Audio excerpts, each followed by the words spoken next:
Khan. So first and foremost, I want to give all praises to Yahweh Ba'ashem Yahweh Shah, right? Call Allah Yahweh Ba'ashem Yahweh Shah.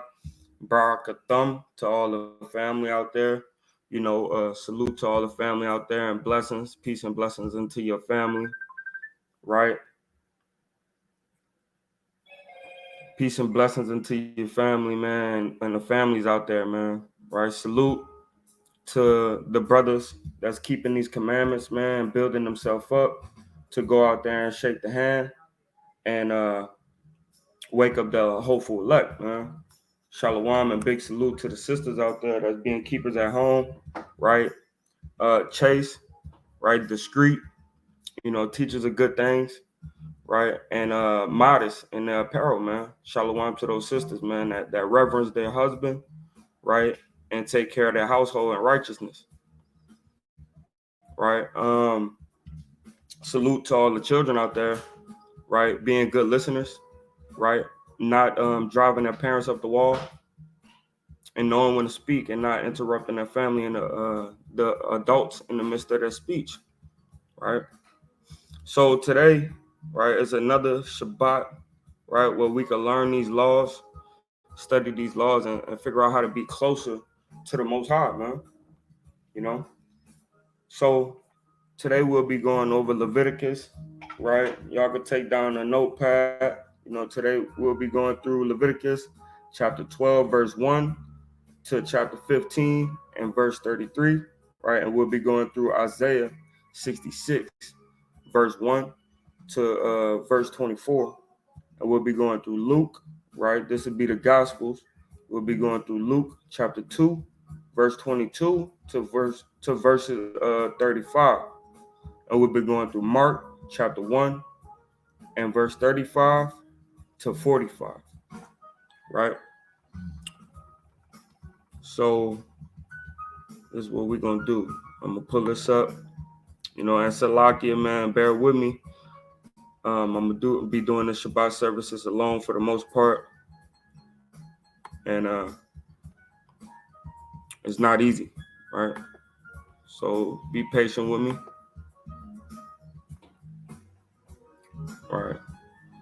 All right, so this is what we'll be going into. All right.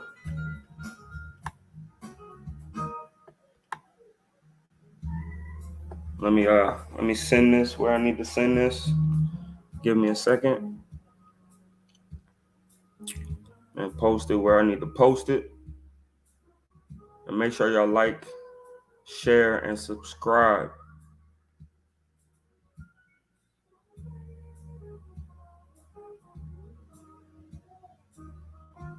Because as much Israel as we can, we need them to be able to see this video, man. Get some knowledge on the law, statutes, and commandments.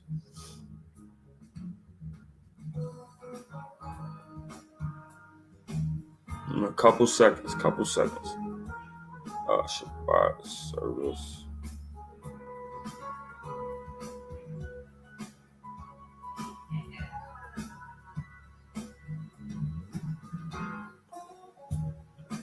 All right. Share this thing on all platforms, man. It really help a lot. That's the least you could do. If you want to donate, I'll put that on the screen. But even if you can't donate, man, at least brothers and sisters could do is share, like, and subscribe. All right. Let me see where else I want it.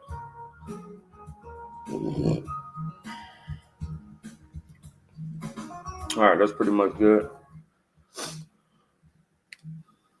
See you now. On all platforms, man, it really help a lot.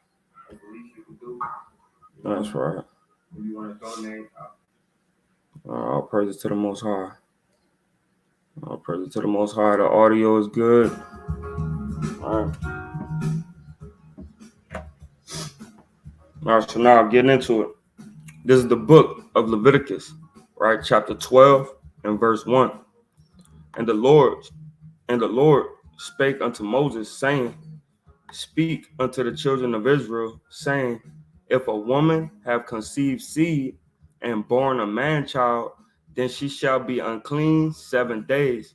According to the days of the separation of her infirmity, shall she be unclean. So in these 7 days, right, she's gonna be unclean to where she needs to be set apart, just like when she's on her menstrual cycle. She needs to be in her own little area where she could become clean, because she'll be, after birth, if anybody have kids, it's a lot of blood that goes down um, after having a baby, right? And it says, and the 8th day, the flesh of his foreskin shall be circumcised. So, as we know, according to Torah, right, our son need to be circumcised on the 8th day, and we know that, the baby develops this vitamin called vitamin K on the 7th day, right? So on that 8th day, he's good to be able to, to bleed and heal himself. Vitamin K is a vitamin that we have in our body that helps us to scab up, and uh, uh, that helps us to scab up and heal, to where we don't, the blood is not thin. It actually clots up where it needs to clot up so the body could heal, right? So, and that's what science says. See, but the Lord already had this thing broken down, to where he knows on the 7th day we get these chemicals in our body that way we're able to heal. Plus, 7th day, 7 is the number of perfection, right? And 8 is the number of infinity, right? So let's keep reading. And it says, and she shall then continue in the blood of her purifying 3 and 30 days, right? Because here and there, she'll start spotting again, right? And the cloud might all the way not stay in there, kind of a bit of information, but it'll come another point where, maybe she get back on her flower again. But the Lord said 33 days, nevertheless, right? So 40 days, a woman cannot be in the sanctuary, right? Let's read it right quick. She shall not touch no hallowed thing, nor come into the sanctuary, right? Until the days of her purifying be fulfilled. Okay, let's get this word sanctuary, right? Because this is a sensitive topic, man, especially going, with how the emotions are going and stuff like that when a woman is on her cycle, or when a woman is has just had a baby. We know that women deal with postpartum. We have to be real sensitive on how we talk to them, on how we break down scriptures and what they can't do and can do. So just so Israel can know, when your woman is in her days of purification after a kid, she cannot come to camp. She cannot come to new moons. She cannot come to Passover. No hallowed day, right? Because that'll be a sanctuary, right? Let's get this. It says Strong's H 4720. Mikdash. Mikdash. it says Mikdash, right? Mikdash, right? That's the word for sanctuary. Now it says sanctuary, right? Holy place, right? Chapel, hallowed part, right? Let's get into it a little bit more, right? Sacred place, right? A holy place, a set apart place, man, right? And that's that the holy place. You see that? A holy place. And that would be camp, and that would be anywhere that we have in our holy feast days, right? Our set apart feast days, or our holy gatherings, that we make that place. That's why he told Moses, right? Um, give me a second.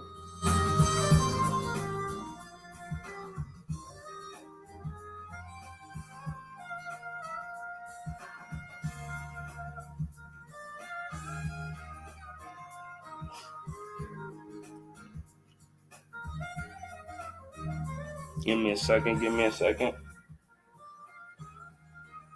That's why he told Moses, right, in Exodus, right, 3 and 5, right? Let's see what he told Moses. All right. He said, this is the book of Exodus, chapter 3 and 4. And when the Lord, right, and when Yahweh saw that he turned aside to see, Yahweh called unto him out of the midst of the bush, right? And we know this was Yahweh Shah, right? Yahweh Shah called unto him out of the midst of the bush, and said, Moses, Moses. And he said, here am I. Draw nigh, right? And Yahweh Shah said, draw not nigh hither. Put off thy shoes from off thy feet, for the place whereon thou standest is holy ground, right? Holy ground, set apart ground, right? This is a sanctified, man, a dedicated ground, man. You know, unto the Lord, man. So where we hold camp at, right? Where we hold camp at, that's a set apart ground, man. That's a holy ground, man. Where we teach the sheep, man. You know, let's see, Kodesh, right? For us, it would be Kodash, right? Strong's H 6944. Kodesh. Kodesh. Kodesh, right? Sanctuary, holy, hallowed, right? Things, most holiness, right? Consecrated, right? Dedicated. You feel what I'm saying? Apartness, holiness, sacredness, set apartness, sacred, holiness, right? This place where we hold camp, man, or where we do feast days, that's holy places, man. You know, so when a woman is in her days of her purification and she had a man child or a woman child, right, she cannot come to these places, man. You know, and it's not because we don't want them there. We always want y'all around us, man. We love having our women around us for the holy days, for the Shabbat days and things like that. But if you're unclean, right, it would be meat for you not to come out, man. Right? It'd be good for you not to come out. Right? Because that way we keeping this hollow place hollow, man, set apart, you know. And it says, we read that already, 4, right? But once again, let's read it one more time, right? Leviticus 12 and 4. And she shall then continue in the blood of her purifying 3 and 30 days. So 33 days, 7 days for the purifying of the blood, right? Of let's read it right quick. My bad. I might be stumbling over words, right? So it says, and born a man child, then she shall be unclean 7 days. That's her uncleanliness, right? But then she should be in the blood of her purifying, right? 3 and 30 days. And she shall touch no hallowed thing, right? She shall touch no dedicated thing, man. Right? Let's get that word hallowed, man. It's a dedicated thing, man, right? So that would also be your man, right? You don't want to be touching on your man and stuff like that when he got to go hold camp or do what he need to do, man. Right? Because now you make him unclean, unholy, right? See, hallowed thing, the same thing as a holy, man, right? Apartness, holy, sacredness, set apartness, right? Of God, of places, man. For what I'm saying? So, it's just something that, you know, the Lord has commanded for us to do and not do, man. So don't get sensitive because you can't touch your man while you're unclean. You know, when he got to go to camp or go do different businesses and offices for the Most High, you know, you can't get upset, right? It said, nor come unto the sanctuary until the days of our purifying be fulfilled. So you have to wait, man. You know, you have to wait till those 40 days are up, huh? Right? And that's not a bad thing, man. That's a righteous thing, man. Me and my wife had to do it for 2 kids. You feel what I'm saying? I got a man child and I got a maid child. You know, the maid child was a little bit easier. I mean, was a little bit harder than the man child because when I had my son, it was we already knew that we went 80 days, we could go 40. So it was a little bit easier. So Leviticus 12:5. But if she bear a maid child, right? If she bear a woman child, right? Let's get that word just for the Israelites that hasn't been in this truth for long. All right, let's get this maid child, right? Let's get into it. Strong's H 5347. Mm-hmm. Nekeva. Mm-hmm. Nekeva. Nakaba, right? Nakaba, right? And a paleo, right? A female, right? A female maid child, right? Female woman child, right? Woman, female child, right? So that's what that's about. A maid child is a woman child, right? Starting again, right? But if she bear a maid child, a woman child, right, then she shall be unclean 2 weeks. So instead of 7 days, it'll be 2 weeks, right? As in her separation, right? That'll be that big time separation, where she need to be set apart, just like when she on her flower, right, for 2 weeks, right?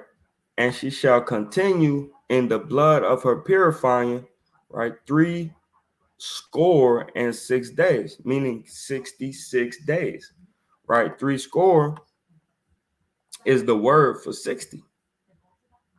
All right, let's go get that. I know we have newcomers. We have people that have not been in the faith for long, or just might be scrolling through the channel and want to know what we're actually saying, right? So Strong's H 8346. Shishim. Mm-hmm. Shishim. Shishim, right? Shishim. What is that? 60 days, right? 60, right? 60 days, right? So it'd be 66 days, right? So that'd be 80 in total because 2 weeks is what? 14 days, right? 2 weeks, 14 days, right? So 80 days, she had to be separate and not touch any hallowed thing, man, when she has a female child, right? And this is kind of this is the part where Yahushua come into play, right? So I'm gonna read this, Leviticus 12:6. And when the days of her purifying are fulfilled for a son or for a daughter, she shall bring a lamb of the first year for a burnt offering, and a young pigeon or a turtle dove for a sin offering unto the door of the tabernacle of the congregation unto the priest. Right. So then the priest will have to bless that child, man, right? Because in Exodus, right? In Exodus, it tells us that we need to everything that openeth the matrix, right, is for the Lord, man. Especially your firstborn, right? Mm-hmm. And for the things that we can't kill and offer to the Lord, we have to because the Lord don't want an offering of a horse, man. That's an unclean animal. He don't want that, right? So this is the book of Exodus, chapter 13 and verse 12, that thou shalt set apart unto the Lord, right, unto Yahweh, all that openeth the matrix. You see? And it says, thou shalt set apart unto the Lord all that openeth the matrix, right? And every firstling that cometh out of beasts which thou hast, right, the males shall be the Lord's, man. The male shall be Yahweh's, man, right? But it says, all that openeth the matrix, male, woman, your firstborn, your 10th born, right? We got to set apart all of them, right, for the Lord, man. right? So we're gonna have to make that offering for every child that opened at the matrix, right? And this is the way that we do it, right? Also, what Leviticus is going into, but it stems from this, right? And it says, "In every firstling of an ass, thou shalt redeem with the lamb," right? So the firstling of an ass, since we can't offer an ass, right? Let's see what an ass is. Some people think it's just a curse word, right? But we know that an ass is a Strong's donkey H or a horse, 2543. right? Chamor. Chamor. Hamor, And the right? form just below that, chamor. Hamor, Chamor. right? Right? He ass, right? Hamor, right? A male ass, right? Let's see if it's gonna tell us right here. See if it'll tell us right here.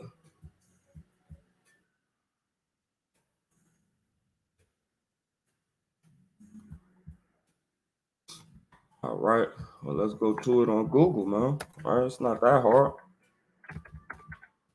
I'll find out what an ass is today, man. All right.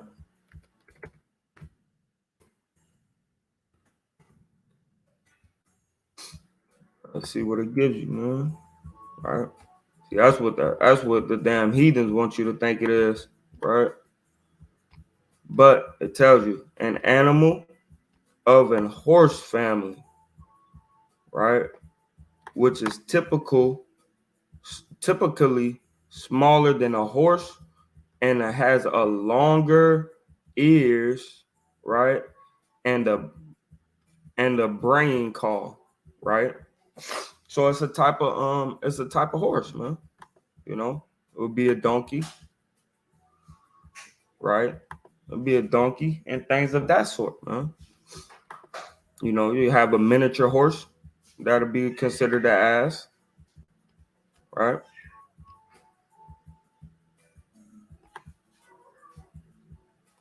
And so yeah, let's go back to Leviticus, man.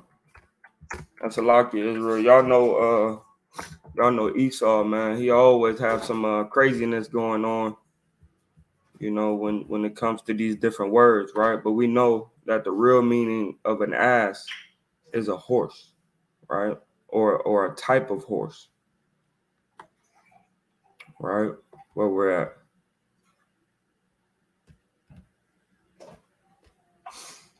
All right, so that's why a lamb has to be offered, because everything that openeth the matrix is the Lord's, man. Right? He have redeemed all of us and everybody that comes out of the womb of a woman, right? From the loins of a man. He have bought all of us with that price, man. That he had with that price that he did up in Exodus 12, man. Right? He bought all of us, man. So now we have to continually, you know, make that offering for our kids, you know, when they open in the matrix. So, and what we can do though is when a brother have a kid, man, and their days are up, you know, we might do that for Taza Yatan, right? We'll roast a lamb, man. You know, we'll roast a lamb, and you know, we wouldn't be the priest, you know, giving the offering, you know, before the tabernacle or whatever. But you know, we could kind of like rehearse these righteous acts, man, in this kingdom, man, in this wretched ass kingdom, man. You know. And it says, I'm gonna read this again. And it says, when the days of her purifying, Salakia, when the days of her purifying are fulfilled for a son or for a daughter, she shall bring a lamb of the first year for a burnt offering, and a young pigeon or a turtle dove for a sin offering unto the Lord, Salakia, unto the door of the tabernacle of the congregation, unto the priest, right? So the priest could do his due diligence on making her and that child clean again, right? Making her clean again and making that child be set apart unto the Lord, man, right? Who shall offer it before Yahweh and make an atonement for her, right? And she shall be cleansed from the issue of her blood, right? Now she's clean to come around the sanctuary, man. Now she's clean to come into camp, man. Now she's clean to come into the holy days, right? Because the atonement for her sins has been made, man. And that ultimate atonement, right, is Yahweh Shah. All right.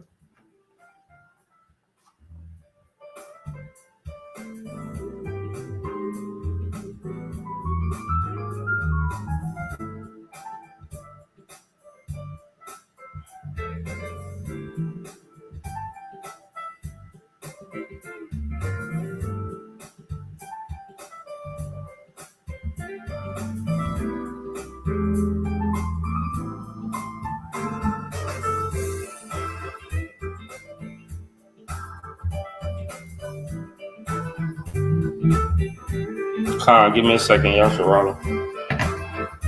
Right? I can't find what I want. But Yahweh Shah is that ultimate atonement, man. Is that atonement for our sins, man. Right? But just as a party, man, you know, when her days are up for her to be cleansed, man, we could go grab a little lamb, you know, and roast that lamb over fire for her, and we could break bread, man, because she made it through her days of her purification, man. You know, it'd just be another celebration, you know, for that child, man. Because we love our family, man. We love Yasharala. So we want to do as much as we can to show that we love them, man. You know. So, and it'll be a celebration because now our sister could come back into, you know, the camp days. She could come out, you know, the new moon. She could come out, and it's a celebration, man. That she's now clean and able to come to all these holy gatherings, man. So that might be a thing that we do in K.O.Y. You know, Lord willing, we stay, you know, we stay fervent and on fire, man. And this is what we're gonna do for our people, man. Whenever we have new babies come into this organization, man, and into Yasharala, and ultimately in Yahweh, right?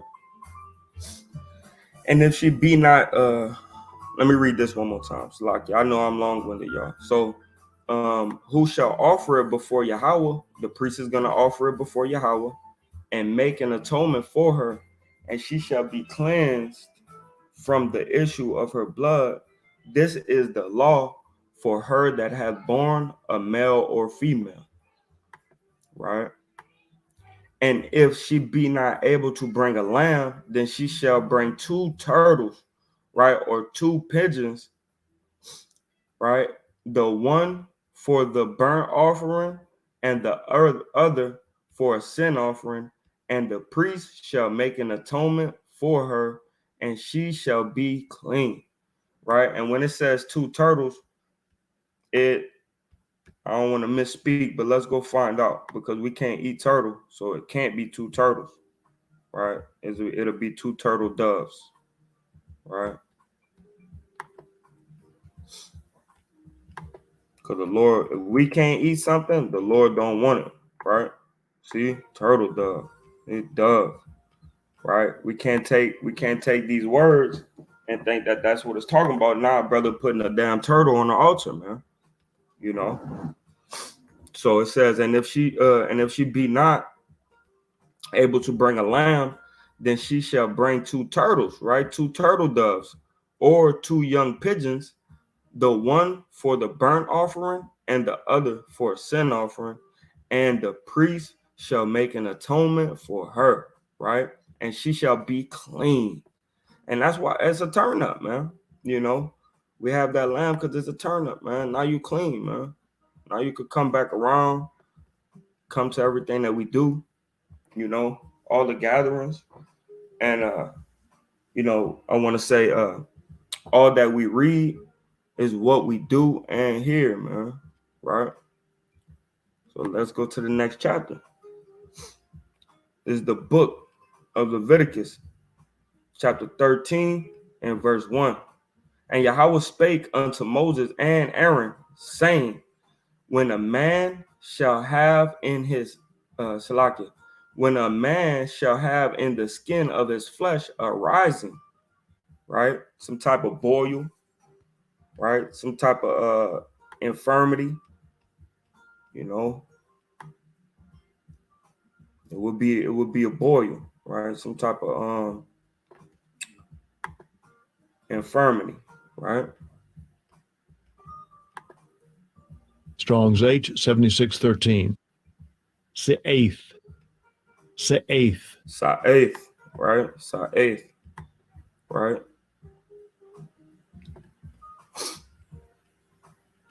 Kind of rising, right? Elevation, right?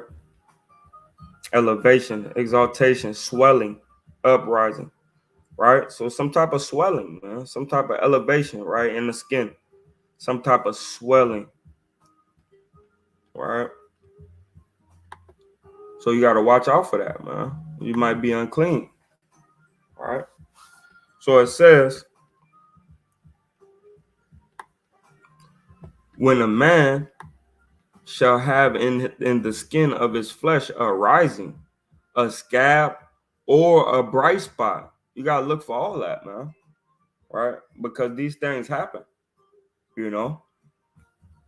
And to be honest, man, it's a judgment for from the Lord, man. Right? For you to get a spot, a rising in the flesh, right? A rising in the flesh, right? A scab or a bright spot, man. That's a judgment, man. That's a blemish, right? And the Lord said, "What, man? Let thy garment be always right, man." And you got to be that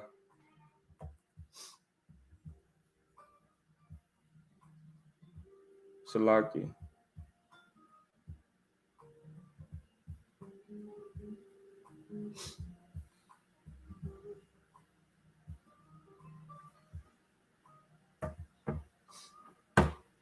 Khan.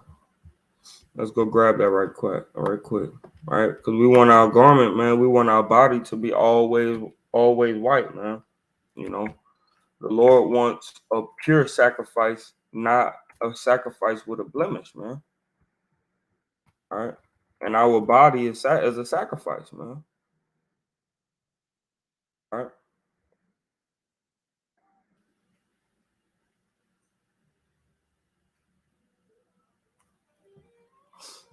So this is the book of Ecclesiastes, chapter 9 and verse 8. Let thy garments be always white, and let thy head lack no ointment. Right? And then it says, matter of fact, let's start at 7. Go thy way, eat thy bread with joy, man. Eat these scriptures with joy, and drink thy wine with a merry heart, man. Find out the wisdom of the scriptures, right, and the prophecies with a merry heart, man. For Yahweh now accepted thy works, man. So now that we repented, man, the Lord is looking for us to have these things, man, right? To always want to go in the word, man, and figure out what's going on in here, man. So we got to eat our bread. The scripts is our bread, man, and drink thy wine, man. Thy wine is the wisdom, man, the prophecies, right? And then he said, for Yahweh now accepted thy word. So now that we come back into the truth, Yahweh accepting all our good works, man. You know, when we're in the world, man, we think, oh, yeah, I'll give you the shirt off my back, man. We think the Lord's seeing that, man. I mean, he's seeing that, but when we come into the truth, we got a magnifying glass on us. And the Lord is seeing our works, and he's giving us pats on the back, man, for our works, man. We're storing up treasures in heaven because of our works, man. Right? And it says, let thy garments be always white, man. So let your doings, man, be always white, man. Your garment is your doings, right? So we need to let our doings be always white, man, always pure, man. When we do things, we want to do it out of the pureness of our heart. When we give unto the brotherhood, you know, and give unto the brethren, we want it to be out of the pureness of our heart, man, right? And let Salaki, and let thy head lack no ointment, right? Let thy head lack no ointment, man. Live joyfully with thy wife, whom thou lovest, all the days of the life of thy vanity, right? I'm gonna read that one more time. Salakia. Live joyfully with thy wife, whom thou lovest all the days of the life of thy vanity, right? Which he had given thee under the sun. So our life is vanity, and that's what Solomon goes into in Ecclesiastes, right? Is how much we put a lot of work on life, and this little life that we live, this blink of an eye, according to the Most High, and we put a lot of emphasis on this thing, man. And Yahweh Shai, man, right through Solomon, is telling us that we need to enjoy our wife, man. We need to enjoy our wife, man, in our life of vanity, man, right? Because they're gonna be that rest, man. They're gonna be our help, man. And we need to show them that love, care, and concern that the Lord shows to us, man. It says all the days of thy vanity, for that is thy portion in this life, man. Right. So in the life that we live, that we see that's temperate, right? Well, that's temporary, right? We need to enjoy that, man, with our ribs, man, with our family, right? And in thy labor which thou takest under the sun, man. Right. So all in all, man, what we do need to do is keep our doings white, man. Right. Because the Lord is looking for that sacrifice that's without blemish, man.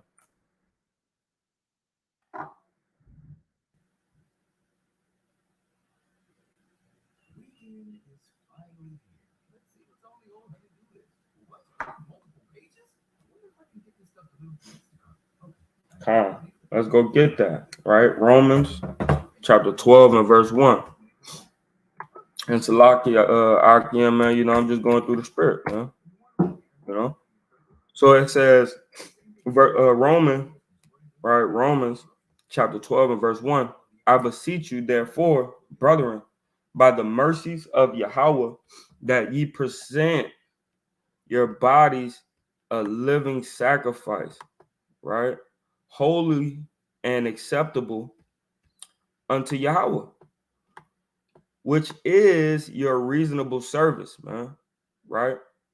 And this is a way to do that, right? Be not conformed unto this world, man. So when you're doing the things of this world, man, your garment ain't white, man. You're not pure, right? So we got to make sure that we're trying to get out of this world. We don't want to be of the world, man, depending on society to save us, man. Right? We need to depend on Yahweh Shem Yahushua to save us, man. So it says, "Be not conformed unto this world."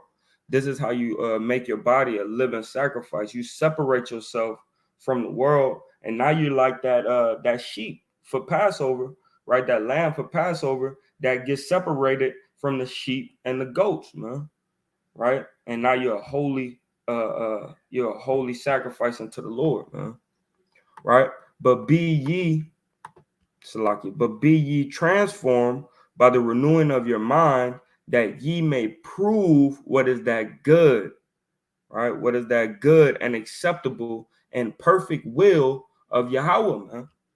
Right? So that's how you make your body a living sacrifice, man, by doing that good, right? The law, man, and then that acceptable. What's acceptable unto the Most High? Not you trying to figure out how to do things your own way, man, right? Or bending the law for this and that, man. But it is good and acceptable, man, right? And perfect, right? How you be perfect? By keeping the laws of the Most High, man. According to I believe it's uh Psalms 119 and 142, right? Let me see. Let's go get it. No, Salakia is Psalms 19 and 7. All right.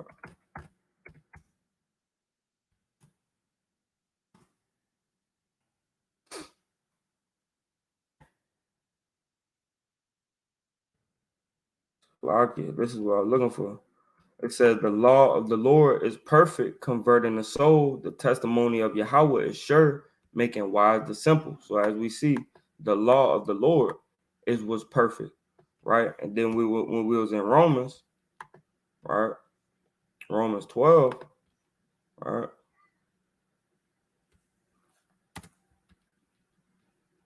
So when we was in Romans, the 12th chapter, it tells you what? Salaki Israel, I know I could have did that better. Now it says what? And perfect will of Yahweh, man. And it's our will because of this, right?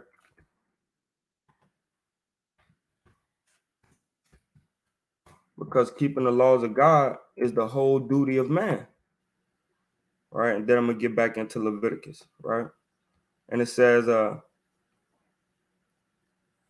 right, right here. It said, let us hear the conclusion of the whole matter. Fear Yahweh and keep his commandments, for this is the whole duty of man, man. The whole duty of man. Duty is the will, man. All right, this is our will, man, is to keep his commandments. All right, let's go back to Leviticus. Let's get into it. Let's go back into Leviticus. All right. So, but what we want, man, we want our garments always white, man. We want to make our body that living sacrifice without blemish, man. Like Yahweh Shai was that sacrifice without blemish, right? And it says, when a man shall have in the skin of his flesh a rising, a scab, or a bright spot, and it be in the skin of his flesh like the plague of leprosy, then he shall be brought unto Aaron the priest, or unto one of his sons the priest, right? And the priest shall look on the plague in the skin of the flesh, right? Let's take a look at this rising that is talking about within the flesh. All right, let's take a little look, man. All right. See, I got different infirmities that happen when you get leprosy, right? And it starts from what? A rising in the flesh, man. Right? A rising in the flesh, man. You know? All right. You see how that's a little rising in the flesh is like a whelp, right? You see a rising in the flesh, man. You gotta watch out, huh? You gotta watch out. Man. That's a sign of leprosy, right? So it says, if you have a rising in the flesh, right, you gotta go into the priest, man. All right. Let's go back to the scriptures.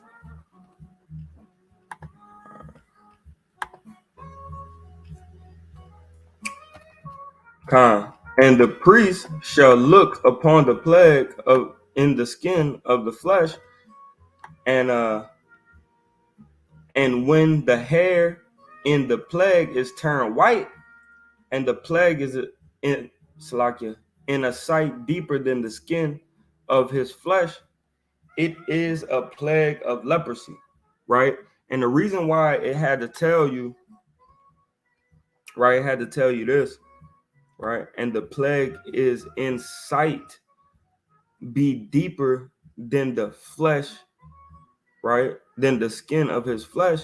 It is a plague of leprosy, right? And the priest shall look on it, Salakia, on him and pronounce him unclean, right? Because when you look at leprosy, so they got a thing, right, that appears to be leprosy, and it's not. So you have to weigh this thing out, right? Because some people are born with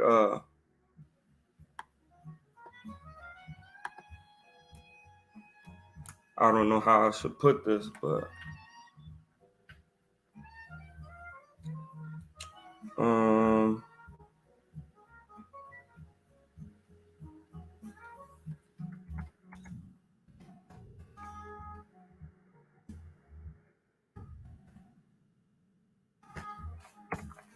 So like Israel, I'm just going through the spirit. They probably should give it to me. So there's this right here, right? And that's the real name for it, right? Uh, vitiligo, right? That's the real name for it. It's not leprosy, but they have these things, right? Vitiligo is a disorder that causes the skin to lose its color. Specifically, causes Salaki. Specifically, causes are known unknown, but right. But give me a second, Israel. Study suggests a link unto immune system changes, right? So, but that's not leprosy. But you can get this, but this is not unclean, right? This is not unclean, right? Vitiligo is not unclean, but it could look like leprosy, right? So this is what we have to watch out for. Like you see on top of her head, you see that scab, you see the things of that sort. That's bad. We want to watch out for that though, because if you got that, then that's leprosy, right? But this right right here is vitiligo, man. Right? It's just something that happens, man. Or something that you're born with. So we can't look at this and say, oh, you're unclean, right? Because you have to have the scab, you have to have the yellow hairs, and that's what's gonna deem you as being unclean, man. Right? Let's get back into it. Now, I used to believe that was leprosy and you were unclean if you had that, that type of skin deficiency, man, like vitiligo, right? But that's not true, right? Leprosy is an actual plague. It's an actual disease that come upon the skin, right? Let's go into it. So, verse 4, if the bright spot be white in the skin of his flesh, and in the sight deeper than the skin, and the hair thereof be not turned white, then the priest shall shut him up that had the plague 7 days. So look, as it says, right, and the hair thereof be turned not white. See, if the hair is turned white, then what is that? That's vertigo, right? That's not leprosy, right? But if the hair is yellow, and guess what? You got a plague. So that the lady that I just showed y'all, she had the plague of leprosy in her head, right? And the priest shall look upon him in the Salakia, and the priest shall look on him the 7th day, and behold, if the plague is in the sight, Salakia, if the plague is in his sight be deeper, Salakia. Let me read it again. Salakia Israel. And the priest shall look on him the 7th day, and behold, if the plague in his sight be at a stay, right? It's still the same way as how he saw it on the first day, right? And the plague spread not in the skin, then the priest shall shut him up 7 days more, because it's not spreading, right? It might start going away, right? Since it be at stay and it's still the same and it's not getting worse, it might heal within that next week, right? Or start to getting smaller, scab up, start the healing process, right? And Salaki, verse 6, and the priest shall look on him again the 7th day, and behold, if the plague be somewhat dark, and the plague spread not, in the skin, the priest shall pronounce him clean. It is but a scab, right? So now the leprosy has healed and it's turning into a scab, right? Which means it's not going to spread, right, to the next person. So he now is pronounced clean. But, right, but, and he shall wash his clothes and be clean. So now you got to wash your body, wash your clothes, and you'll be pronounced clean. Right. And if the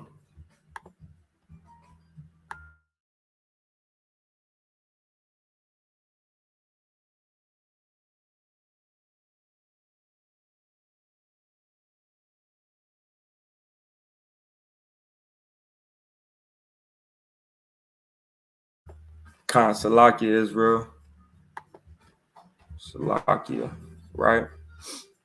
And if the priest see that, behold, the scab spreadeth in the skin, and then the priest shall pronounce him unclean. It is a leprosy, right? So now you done cleaned him up, right? He cleaned his clothes, everything like that. But then the scabs start to spread, right? Hey man, hold on, you got to get back in there, bro. You feel what I'm saying? You're gonna keep a close eye on that brother, man. So, and that's the same way with the scriptures, man. When it said if right. So, just like they taking notes right here, Paul, the big brother Paul, he said, we're gonna get it right there, right quick.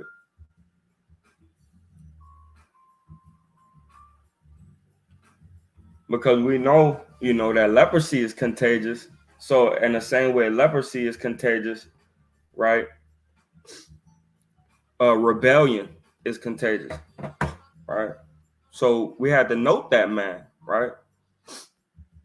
It says, I'm gonna read this one more time, then we're gonna go into the scriptures a little bit about the symbolism, or the similitude of this, right? And if the priest see that, behold, the scab spreadeth in his skin, then the priest shall pronounce him unclean. It is a leprosy, right? So you go out, but the scab, is still spreading, and you still got infection under your skin. Hey, man, we're gonna have to shut you back up. But somebody had to been watching over that man. Somebody had to note that man that he had this plague, man.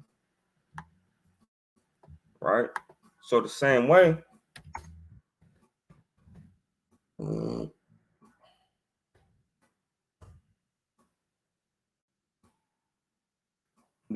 that our brother Paul, man, how he got down. You feel what I'm saying? My bad, no chapter 4, but this is what I wanted. Chapter 3, right? And verse 14. And it says, so the same way it is with that leprosy, right? Is the same way with rebellion, man. If you got one rebellious Israelite, you need to note that man. And that's what we do, Salaki Israel, and that's what we do within our camp. We note that man and we try to work with him and work on him with those sins, man. And hopefully the brother or sister repent, man. And it said this is the book of Salakia. Second my bad. Second Thessalonians, right? Chapter 3 and verse 14. And if any man obey not our word by this epistle, so if you don't listen to what Paul is saying, right? Note that man, right? So, hey, man, he got a plague on him, man. He got that plague of leprosy on him, man. He's sinning, right? He going against the grain, man. Same way with this leprosy, man. Right? You sinning, man. You going against the grain, and then when you go around the brethren or the sisterhood, you gonna get them plagued with this damn leprosy. So the same way with Israel that want to be rebellious, right? We need to note that man and watch that man. We gotta watch him, right? Just like that leprosy, we gotta watch that leprosy and see if it goes away, right? Have no company with him. Why? Because that plague, that leprosy is gonna get on you, man. It's gonna entice you, right? So that sin or that the way that brother is going is going to entice the rest of the family, right? So it says, and have no company with him, right? That he may not be ashamed, man. That he may be a salaki, that he may be ashamed. Because that's what's going to happen, right? I was telling this one brother, I was like, hey, man, we really want you to be down with the cause. You feel what I'm saying? But, as long as you still dibbling and dabbling, with, with that smoking demon, man, you ain't gonna be able to do certain things that you'll be able to do within the camp, right? Because we need you to do what? Be ashamed, man. We need you to be ashamed of smoking pot, man, right? Because that way now you'll be clean, and we don't have to worry about that leprosy spreading to the rest of the body, man. We got rid of that leprosy, man. And if you come around with that leprosy, you're gonna get us back dirty again. You feel what I'm saying? You're gonna get us back with that plague, man. And we trying to get rid of that, right? And it said what? Yet count him not as an enemy. So I don't count the brother as an enemy, right? But it says what? But admonish him as a brother, man. Right? Hey, man, let's get this word for admonish. Right? But admonish him as a brother, man. Right? Strong's G 3560, Nutheteo. Nutheteo. Nutheteo, right? Nutheteo, right? In the Greek. And it says admonish, right? Warn, right? To admonish, warn, exhort, right? So that's what I did, man. I admonished that brother, man. I warned him, man. You know what I mean? I gave him, right? I gave him brotherly love, man, right? Last precept on this. And it says, now Yahweh, right? Yahweh Shah of peace himself give you peace always by all means. Yahweh, right? Be with you all, right? So that's what we want to do. We want to not count him as an enemy, but admonish him as a brother, man. And that's the same way in Leviticus, right? They didn't kick him out the camp. They didn't kill him because he had the plague, right? They didn't beat him down to a pulp because he got leprosy, man. But what they did, they admonished him, man. They put him away, man. Right? They tried to make him clean, man. They tried to clean that brother up, man, so he could come back around the congregation. Right? Let me see verse 8. Right? Verse 8. And if the priest see that, behold, the scab spreadeth in his skin, then the priest shall pronounce him unclean. It is a leprosy. Right? So he pronounced him unclean. Right, the same way with that demon, man. That good old weed smoking demon. We see that leprosy, man. We see that plague, man, and we want to get it. We want to get it into an area where it could clean itself up. You know what I mean? Where it could clean itself up. So that way, that plague of leprosy don't hop back on the brethrens, man. Right. Verse 9. When the plague of leprosy is in a man, then he shall be brought unto the priest, man. Right? And what we do, we bring those brothers, we note those brothers, and we bring those brothers into the body, man.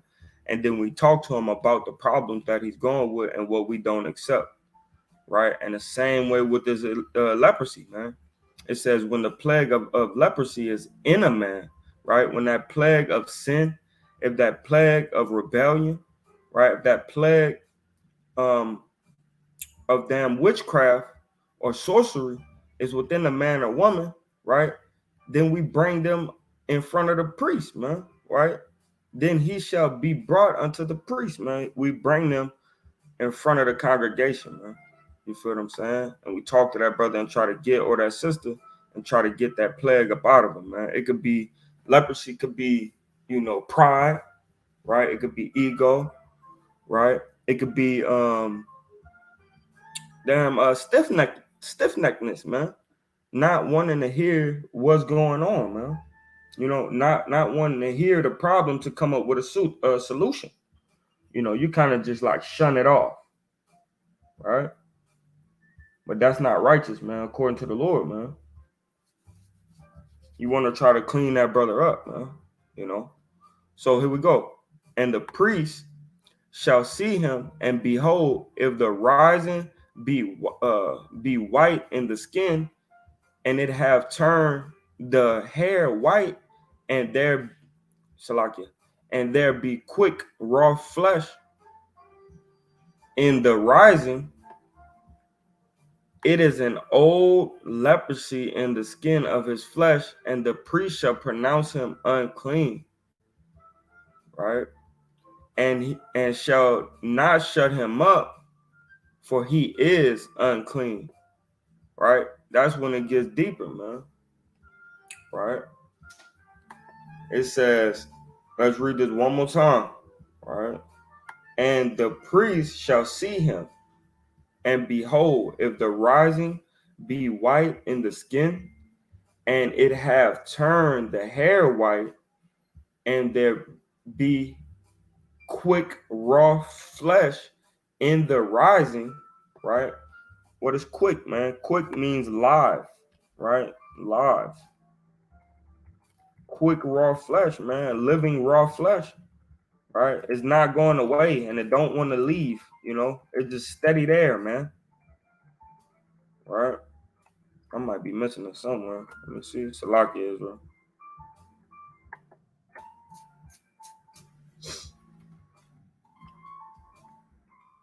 Preservation of life, man, right? It's still living, man. Reviving, right? It just keep coming back, man. All right, this one keep coming back, man. Live flesh, tender or raw flesh, man. Right? Hey, man, you unclean, bro. You're gonna have to get up, you know what I mean? You gotta go back into your hiding place, man. Feel what I'm saying? It says, it is an old leprosy in the skin of his flesh, and the priest shall pronounce him unclean and shall not shut him up, for he is unclean. Hey, man, you're gonna have to get somewhere, man.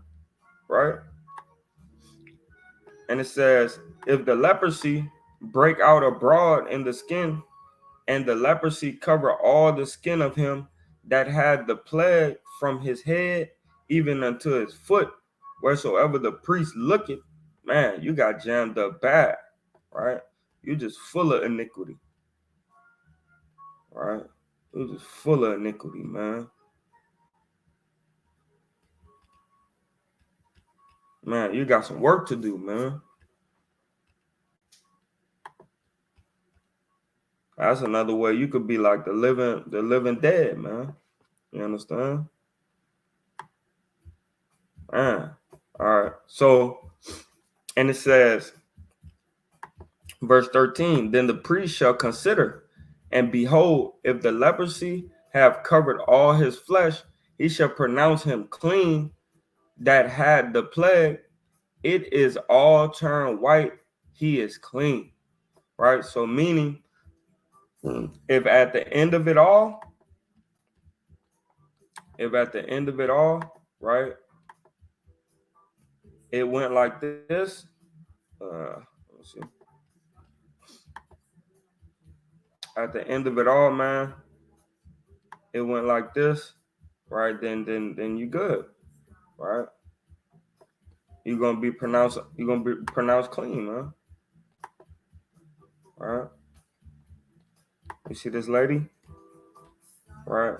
If it's from the head down to the foot, but it all has turned white and healed, right? You'll be pronounced clean. Right? Because this happens, man. You know? See? All the way down to the foot, man. You feel what I'm saying? But, right? But it would have to not be raw, right? It have to be not living, right? It had to be healed, man. You know? And then it'll turn like this, right? And that'll be okay. You know, now you clean.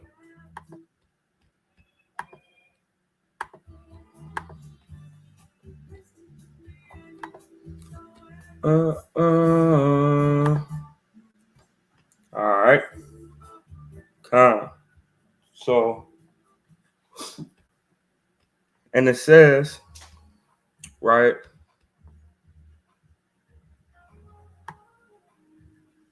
it's turned white, he is clean, right? Because it's not red no more. It's not flesh, right? It's not raw, right? But when, see, this is the key part. But when raw flesh appeareth in him, he shall be unclean. So as long as it's still raw, it's still healing, then you contagious, man. You got to go over there. But there's a point in time where that flesh is gonna be what? It's all turned white, man. Right? Then you would be what? He is clean. But if it's raw, that plague is still there, man. Right? So you gotta get put away, man. You know, you gotta get put away. Lan, let's go see how some of that look, right? Let's go see how some of that look.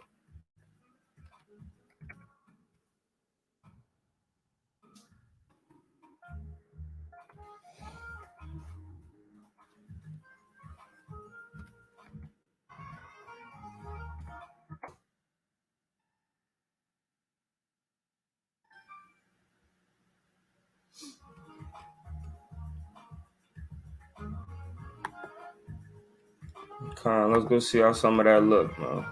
All right.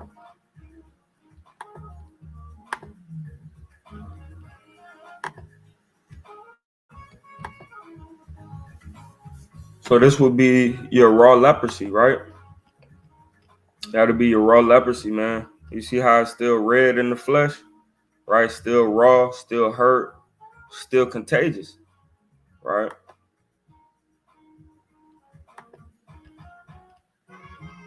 Is that still it's that leprosy with the life preservation, right? Still got life in it, man.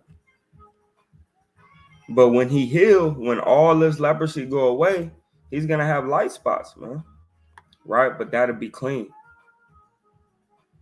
Right? Man, that's wicked. Look at that. These people wicked, man. Man, Esau need to go, man. Right? But when it heals, you see how these look, man. And when it heals, it's gonna be white, man.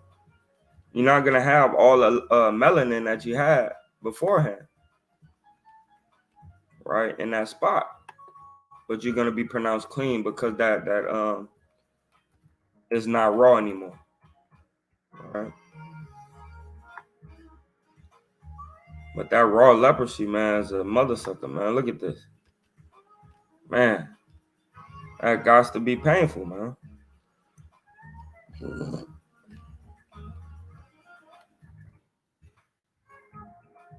Man, gotta be painful, man.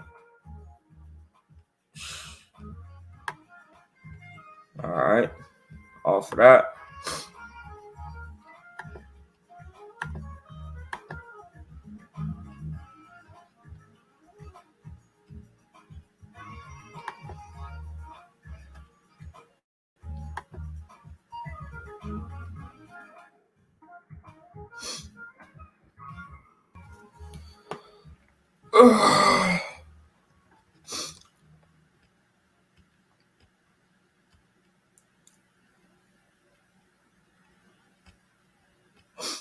So, verse 17, and the priest shall see him, and behold, if the plague be turned unto white, then the priest shall pronounce him clean that hath the plague, he is clean, right? Because it's healed. The flesh also, which is in even the flesh also, in which even in the skin thereof was a boil, and is healed, man. And in the place of the boil there be a white rising, right? Or a bright spot, white and somewhat reddish, and it be showed to the priest. And if the priest see it, behold, it be in the sight lower than the skin, and the hair thereof be turned white, the priest shall pronounce him unclean. It is a plague of leprosy broken out of the boil. Right?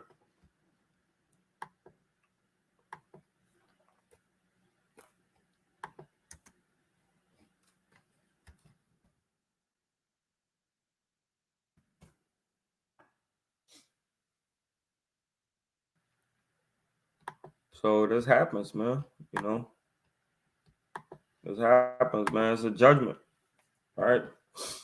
Maybe it's for sins that you did in this life, or it's for the sins that you have done in your past life. But nevertheless, these things are a judgment from the Lord, man. Right? The affliction of the skin, man.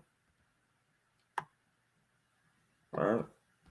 This one of the worst ones, man. I hate seeing this, right?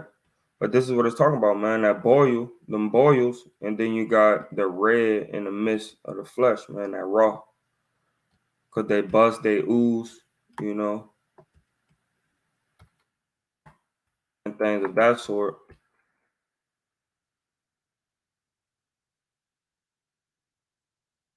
And it sucks to have to go through that, right?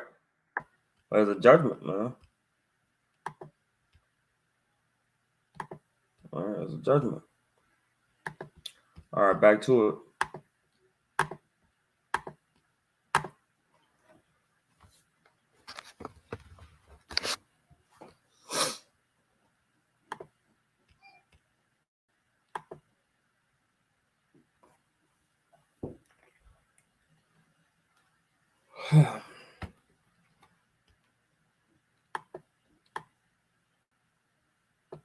But if the priest look on it,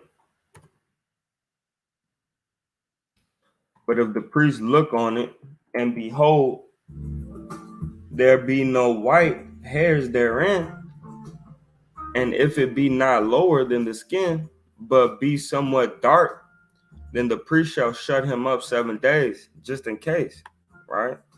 The symptoms might not be fully showing yet, but just in case, right? We're gonna go ahead and shut you up 7 days, man. If it spread much abroad in the skin, then the priest shall pronounce him unclean. It is a plague, man. Right?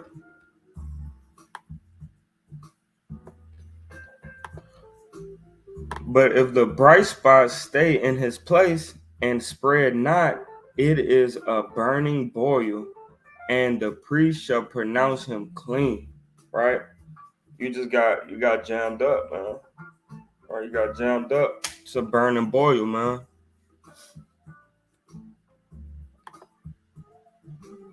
Right? Some type of infection under the skin.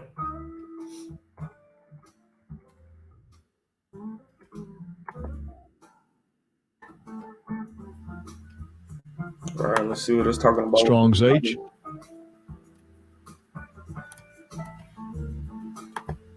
Strong's H, 6867. Tsareveth. Second entry. Tsarav. Tsarav. The inflammation, right? It's just a swelling, some type of infection under the skin, right? Salakia.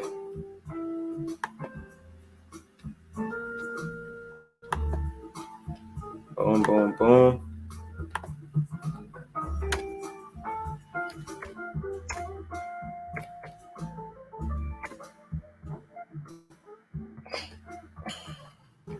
Hold on, man. What the heck?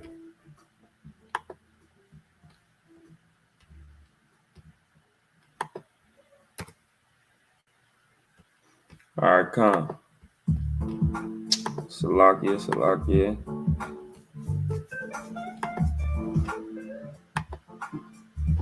All right.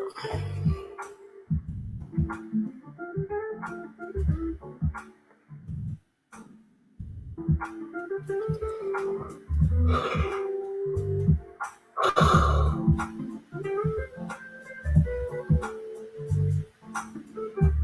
right, Con. Verse 20, 24. Right?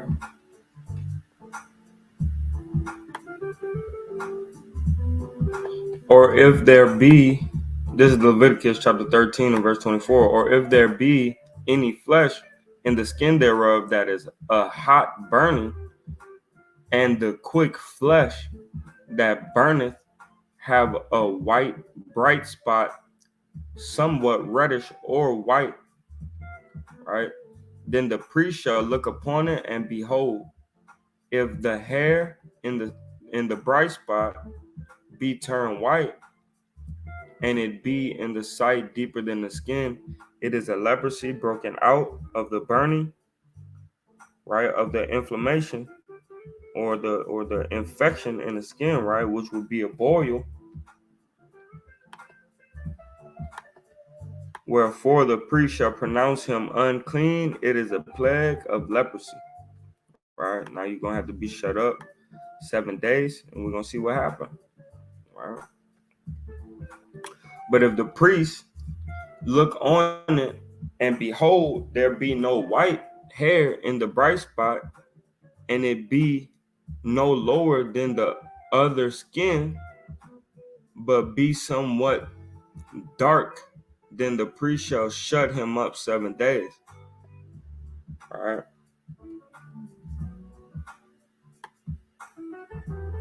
So it has to be lower than the skin. So it can't just be like something you get burned, and then now you get a little, a little burn spot, a little blister, a little, uprising in the skin that got the little white blood cells in there, man. It had to be deeper than that for it to be leprosy. Right? Can't just be on top of the skin. You might have got burned. You might have got burned by some food on accident, and now you got a little burn spot, man, a little boil. Right? But it's all white blood cells, and it's just because your skin got burned. You gotta look at it a little deeper, man, and see if it's, if it's leprosy or not. And the priest shall look upon him the 7th day, and if it be spread much abroad the skin, then the priest shall pronounce him unclean. It is the plague of leprosy. Right? You gotta keep leprosy out of the congregation, man. We don't need to touch people with leprosy, man. So we need to watch and look out for stuff like that. And if it's questionable, right, when in doubt, throw it out, man. When in doubt, bro, don't touch that person, man. And the priest shall pronounce him unclean, for it is an inflammation of the burning, right? Salakia is real. If a man or a woman have a plague upon the head or the beard, right?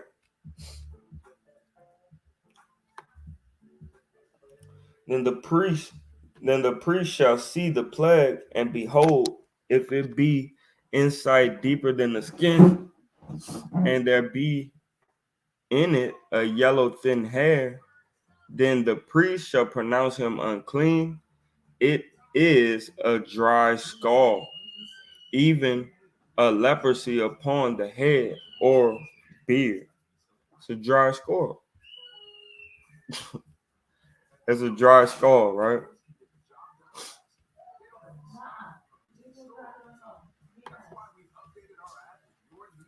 All right, Con. Let's look at this. Let's get an image of this, right?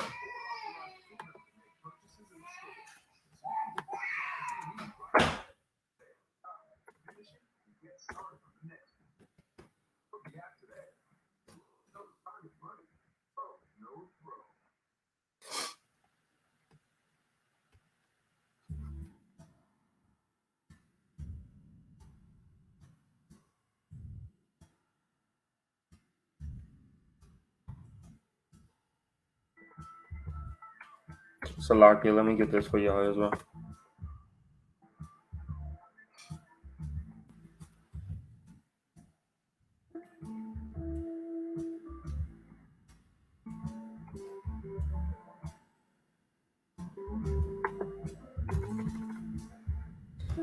Talk, you'll be patient with me. I'm gonna go ahead and try to get this. I want the right picture, right?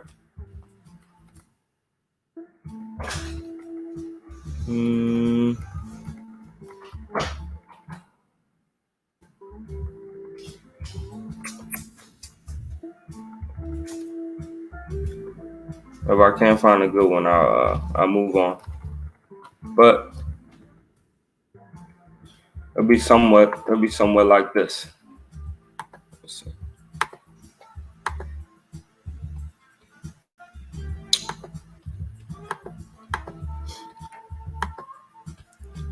It'll be somewhat like this, right? And then you'll get white hairs and you'll get yellow hairs, right? And that's a dry skull, right?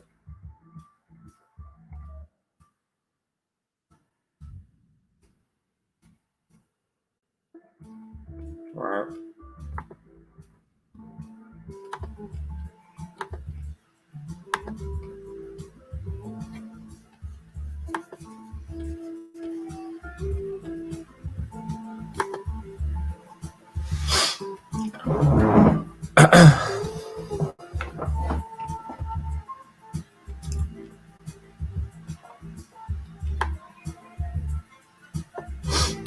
So verse 30. Then the priest shall see the plague, and behold, if it be in sight deeper than the skin, and there be in it a yellow thin hair, then the priest shall pronounce him unclean.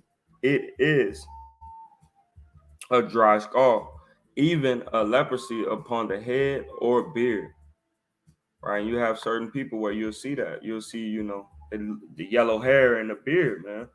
You know, this is also why we don't dye our hair yellow, right? We don't dye our hair um the color of a leprosy, right?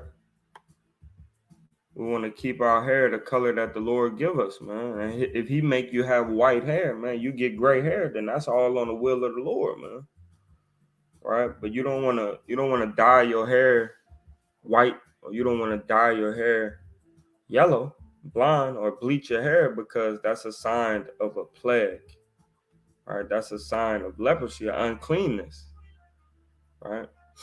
Verse 31, and if the priest look on the plague of the skull, and behold, it be in sight deeper than the skin, and that is there no black hair in it, then the priest shall shut up him that had the plague of the skull 7 days. And in the 7th day, the priest shall look on the plague, and behold, if the skull spread not, and there be in it no yellow hair, then the skull be and the skull be not in sight deeper than the skin, he shall be shaven, but the skull shall he not shave, and the priest shall shut him up that had the skull 7 days more. Right. So now you want to clean the hair on his head, man. Right. That's why you're gonna shave the rest of it, so that way the other hair follicles do not get infected. Right. And it says, verse 34, and in the 7th day the priest shall look on the skull, and behold, if the skull be not spread in the skin, nor be in sight deeper than the skin, then the priest shall pronounce him clean, and he shall wash his clothes and be clean. Right? But if the skull spread much in the skin after his cleansing, after you shaved off the good hair, and cleansed it away from the skull that's on his head, right? But if the skull spread much in the skin after his cleansing, after you shave off the good hair, right? Then the priest shall look on him, and behold, if the skull be spread in the skin, the priest shall not seek for yellow hair, he is unclean. Right? Simple and plain. All right. But if the skull be in the site at stay, right, it's still the same, didn't spread, didn't get smaller, and that there is black hair grown up therein, the skull is healed. He is clean, and the priest shall pronounce him clean. Right now, that infection, right, and that infirmity is going away. That plague is going away. Right. If a man, hold on, give me a second. Let me see. Let me show y'all something right quick.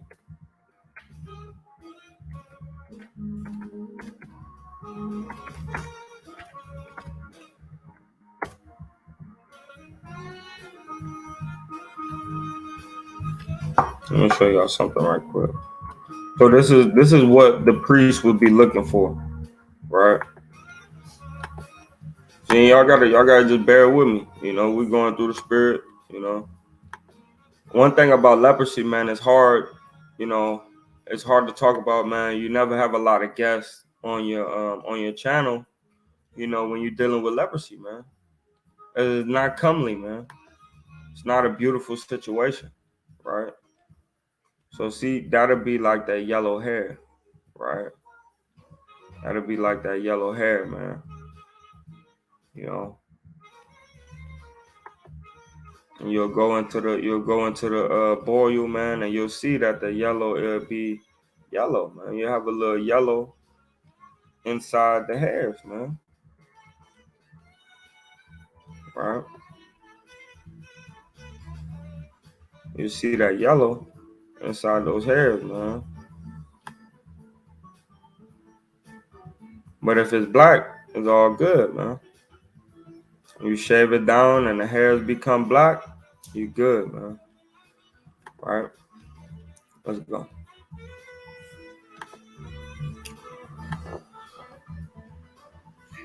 Give me a couple seconds, Joshua.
All right, come on. Let's get back into it. All right. Sorry, I'm not able to help with this one yet. I don't need your help anyway. All right.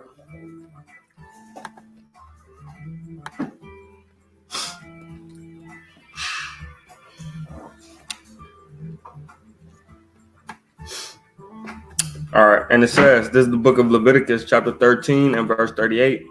If a man also or a woman have in the skin of their flesh bright spots, even white bright spots, right? Then the priest shall look, and behold, if the bright spots in the skin of their flesh be darkish white, it is a freckled spot that groweth in the skin. He is clean. So you just got a freckle, man, or you just got a a mole that came in, right? And us, us Creoles, us brothers and sisters that's Creole, we know that moles come in later on, man, right? Even even different Judites, man, y'all, you get moles that come in later on, man, under the eyelids, on your nose, right? Give me a second. Let's look this up though. All right, a freckled spot, man.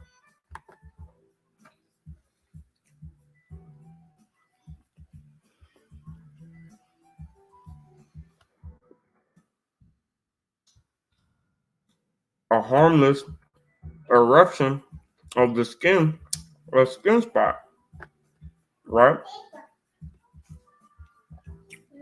White scarf, right? Freckled spot. Yeah, like a mole. Like a mole, you get freckles.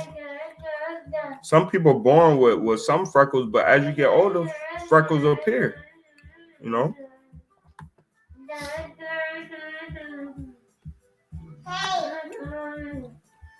Son, you in love over there, huh? Y'all don't mind my child eating this dang peanut butter and jelly, right? It is a freckle spot, right? 39. Let's read this again. Then the priest shall look, and behold, if the bright spots in the skin of their flesh be darkish white, it is a freckle spot that groweth in the skin. He is clean, right? And the man whose hair is falling off his head, he is bald, yet he is clean. So you'll have these brothers, right, with these receding hairlines, right? Let's go into it.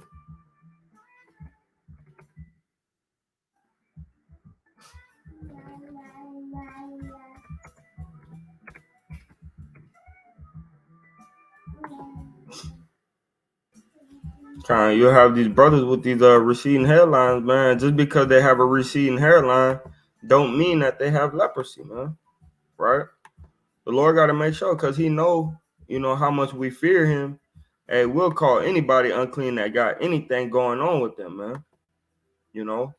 We'll mess around and be over righteous, man. Right? But if he just got a receding hairline, man, it is, it's a receding hairline, man. It's not it's just a bald spot. Don't get scared, man. It's not leprosy. All right, just a bald spot. All right.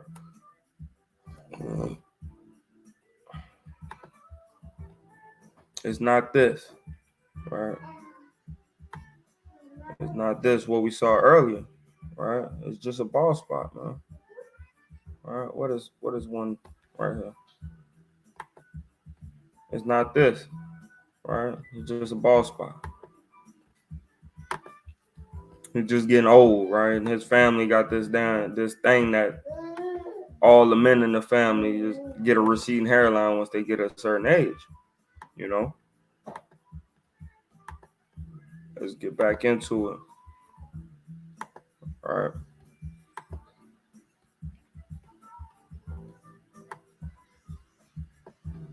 And he that has his hair his hair falling from Salakia.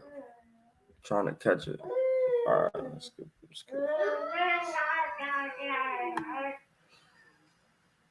And the man whose hair is falling off his head, he is bald, yet he is clean, right? Receding hairline.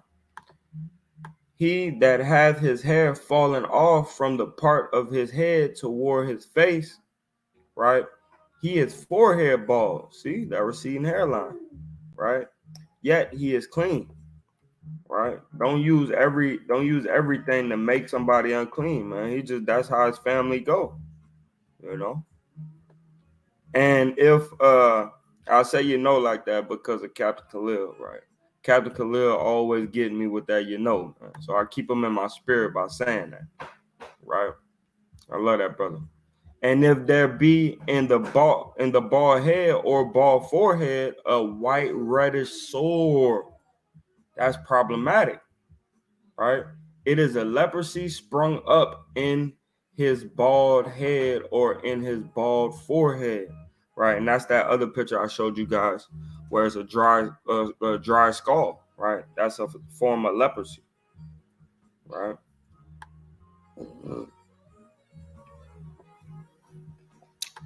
Then the priest shall look upon it, and behold, if the rising of the sore be white, reddish in his bald head or in his bald forehead, as the leprosy appeareth in the skin of the flesh, he is a leprous man, he is unclean.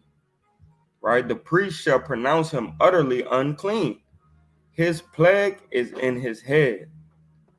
Right? Hey man, you got a while, man. You got a while for you to well, I don't even know. This one doesn't even say you'll be able to come back in, right? He is a leprous man, he is unclean.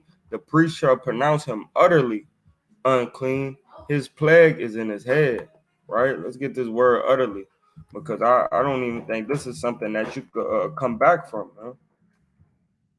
All right, this is one of those plagues that you can't come back from, man.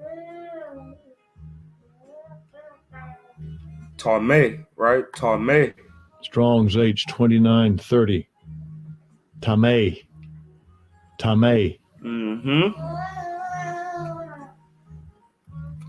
Tameh, right? The foul, polluted, uncleanliness, utterly unclean. To be unclean, become unclean, Salakia. Become impure, right? To be or become unclean. And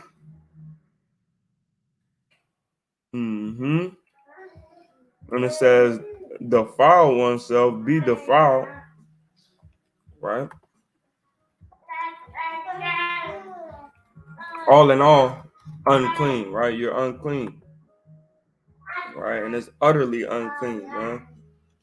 Meaning most definitely, right? That you're unclean, man. Right? So you'll have to go through that same process, but you're unclean, right?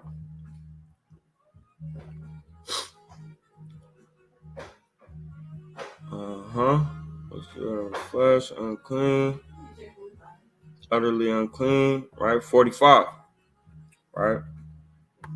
And the leper in whom the plague is, his clothes shall be rent and his head bare, and he shall put a covering upon his upper lip and shall cry, unclean, unclean. Right? You got to let the whole world know, man, I'm unclean, man. Don't come around me, man. This plague is a big plague, man. This one of those plagues that's going to jam the whole congregation up, man. So you got to go through and say it, man. I'm unclean, unclean. Unclean, man. Don't come close, right?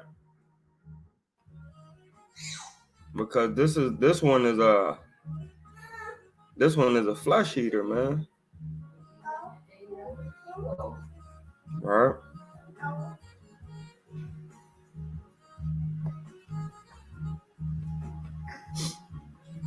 Let's get back into it.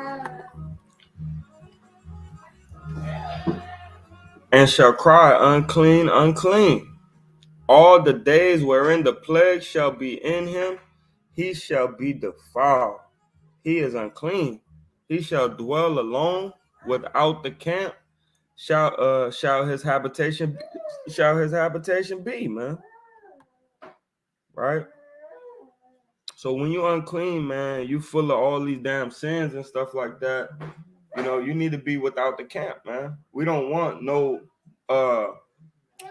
unholy brother, man, unset apart brother, man, all in the camp, man. You just want to read the Bible, man, but all through the week you being wicked as hell, man. Right?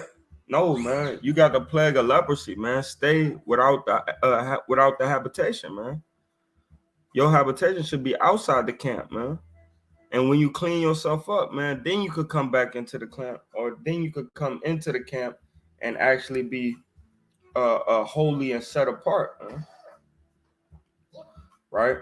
Verse 47, the garment also that the plague of leprosy is in, whether it be a woolen garment, or a linen garment, whether it be a warp or a woof of linen or of woolen, whether in a skin,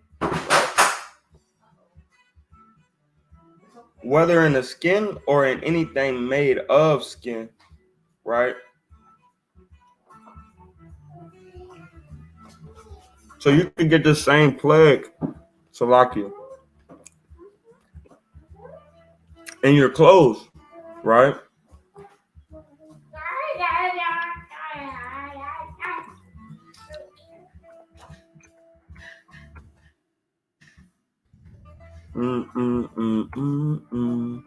Right? You get the same plague in your clothes, man.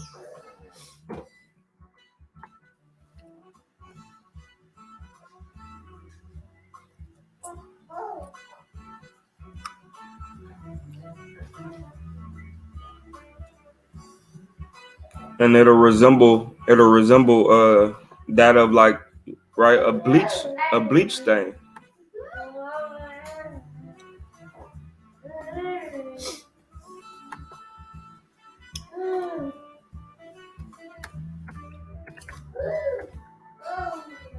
And it also would be, you know, like mold, right? Let's go into it a little bit more, right? Let's read. And it says, and anything made of skin, and if the plague be greenish or reddish in the garment or in the skin, right? Meaning the skin of that animal, right? Either in warp, right? What is warp? Right? What is warp?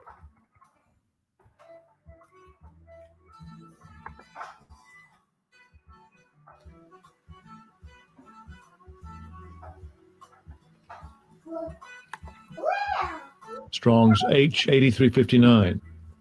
Shethi. Mm-hmm.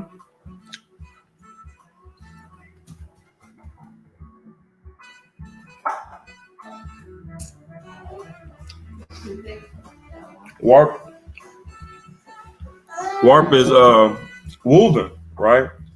So like how you go ahead. Like when you wool cotton together or different materials together, that would be warp, right? Woven material.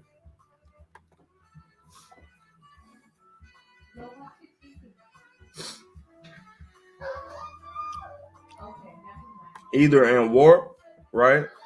Or in woof, right? Or in anything of skin, it is a plague of leprosy and shall be showed unto the priest.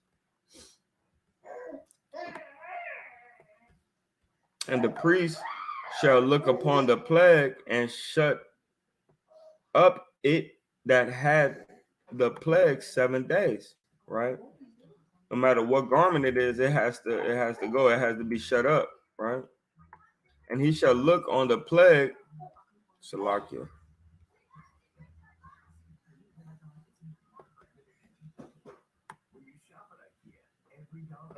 And he shall look upon the plague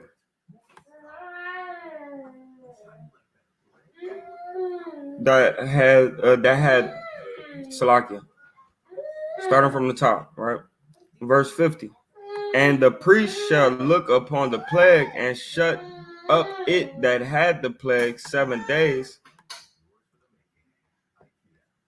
And he shall look on the plague on the 7th day. If the plague be spread in the garment, either in the warp or in the woof or in the skin, or in any work that is made of skin, meaning or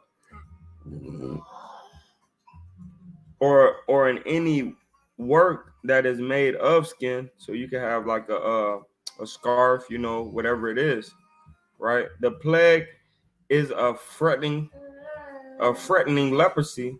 It is unclean. He shall therefore burn that garment. That's right. Shall burn that garment. So you need to burn that old man. You need to get rid of that thing, right? So same thing with this garment, man. You got to get rid of that thing, because all it's gonna do is spread the plague more, right? Whether warp or woof or woolen or linen or anything of skin wherein the plague is, for it is a frightening leprosy. It shall be burned in the fire. All right.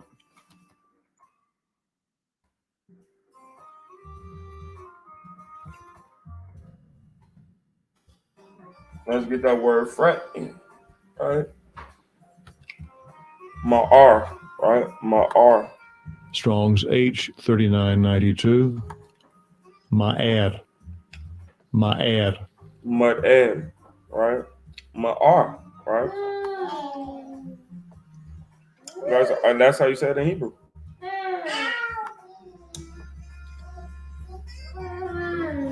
Right? Ma'ed or Ma'ar, right? In the Paleo.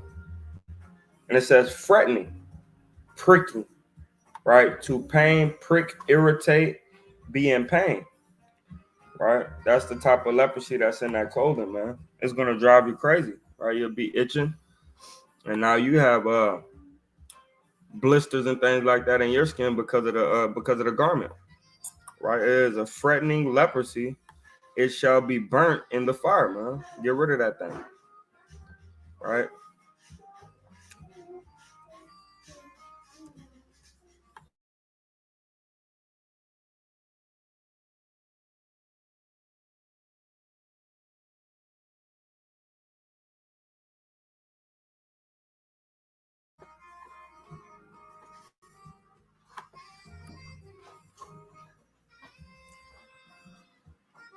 And if the priest shall look and behold, the plague be not spread in the garment, either in the warp or in the woof or in anything of skin, then the priest shall command that they wash the thing wherein the plague is, and he shall shut it up 7 days more.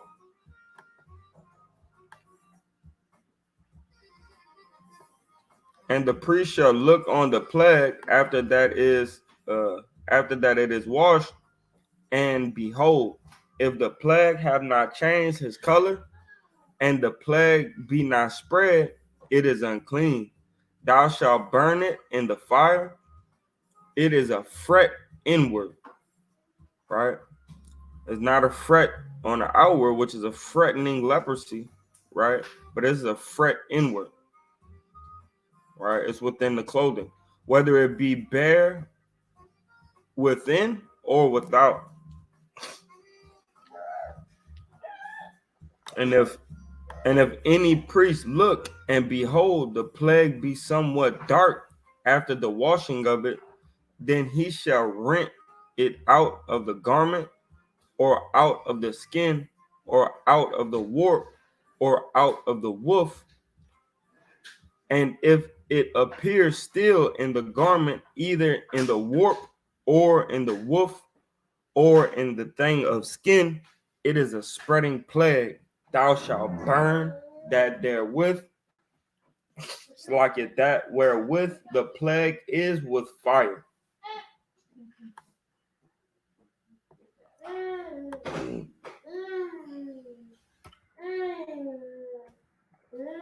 And the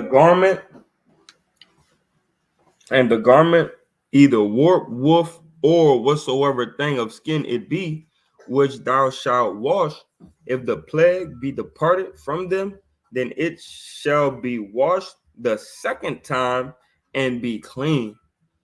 This is the law of the plague of leprosy in a garment of woolen or linen, or either in warp or woof, or anything of skin, to pronounce it clean or to pronounce it unclean, right? All that we read is what we do and hear, right?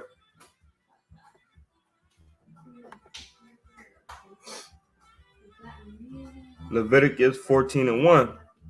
And Yahweh spake unto Moses, saying, This shall be the law of the leper in the day of his cleansing. He shall be brought unto the priest,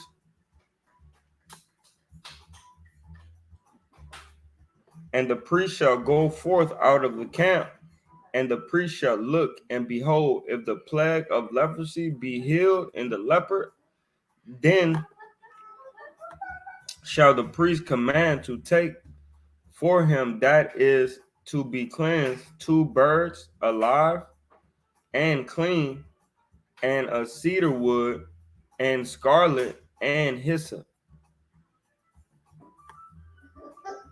And the priest shall command that one of the birds be killed in an earthen vessel over running water. As for the living bird, he shall take it, and the cedar wood, and the scarlet, and the hyssop, and shall dip them and the living bird in the blood of the bird that was killed over the running water. And he shall sprinkle upon him that is to be cleansed from the leprosy 7 times, and shall pronounce him clean, and shall let the living bird loose unto the open field. Right? That mean that's sin. That's like the same thing as a scapegoat, right? A scapegoat and a sin and a goat that's for the atonement of the sins, right? Which you would kill. Lonnie.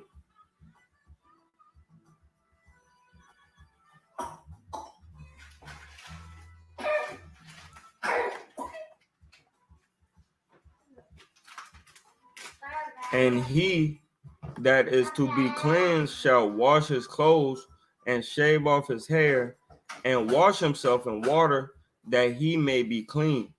After that, he shall come unto the camp and shall tarry abroad out of his tent 7 days. But it shall be on the 7th day that he shall shave all his hair off his head, and his beard, and his eyebrows, and even all his hair he shall shave off, and he shall wash his clothes. Also he shall wash his flesh in water, and he shall be clean. And on the 8th day,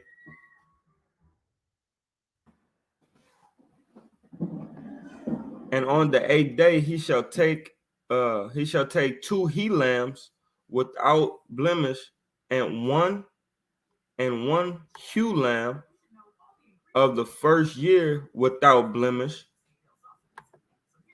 Let's see what the ewe lamb.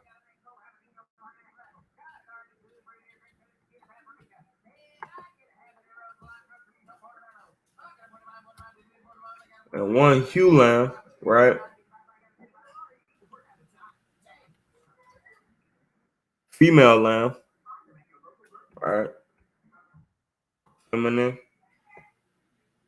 ewe lamb, right?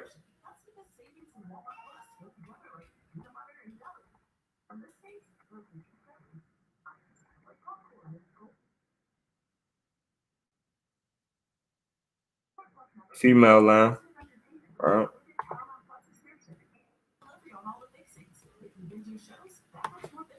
Con. Damn. All right, be patient, Israel. Let me get this back together.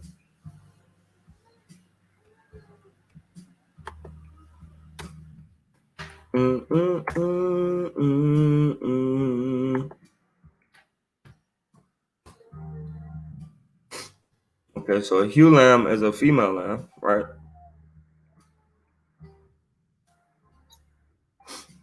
And it says 2 he lambs without blemish, and 1 ewe lamb of the first year without blemish, and 3/10 deals of fine flour for a meat offering, mingled with oil, and 1 log of oil. Right. And the priest that maketh him clean shall present the man, and the priest that maketh him clean shall present the man that is to be made clean, and those things before Yahweh at the door of the tabernacle of the congregation. And the priest shall take 1 he lamb and offer him for a trespass offering, right? Because when you get these plagues, it's because you sin, man. The Lord judge you for sinning, right?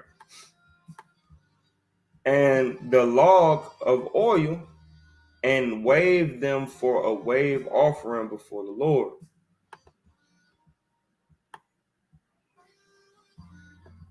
And he shall slay the lamb in the place where he shall kill the sin offering and the burnt offering in the holy place. For as the sin offering is the priest, so is the trespass offering. It is the most holy. It is most holy, right? And the priest shall take some of the blood of the trespass offering, and the priest shall put it upon the tip of the right ear of him that is to be cleansed, and upon the thumb of his right hand, and upon the great toe of his foot, right? And that's symbolic as well as it is literal, right? When it says, put it on the tip of his right ear, your right ear is you listening to the Most High, right? And then it says, upon the thumb of his right hand, meaning your doings, the good doings, right? Which is the law, right? You put your hand to the law, man, right? And upon his great toe, which is upon his right foot, meaning that's the way you're walking. You're walking with the ways of the Most High, man. All right, Yahweh Bashem Yahushua. And the priest, verse 15, and the priest shall take some of the log of oil and pour it into the palm of his own left hand. All right. I gotta be a measure or something. Okay.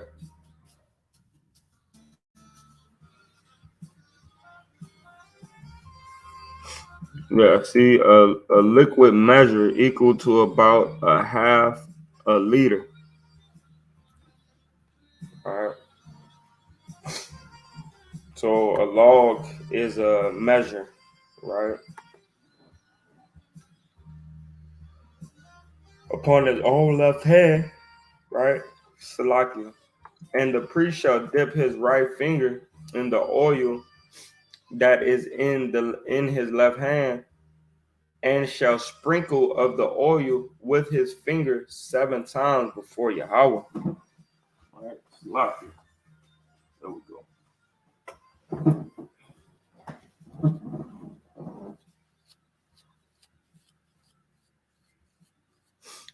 And of the rest of the oil that is in his hand, and of the rest of the oil that is in his hand, shall the priest put upon the tip of the right ear of him that is to be cleansed, and upon the thumb of his right hand, and upon the great toe of his right foot, and upon the blood of the trespass offering. That's the symbol of atonement, right? Oil is a atonement, right? It's just like that ointment, right, that was put on Christ.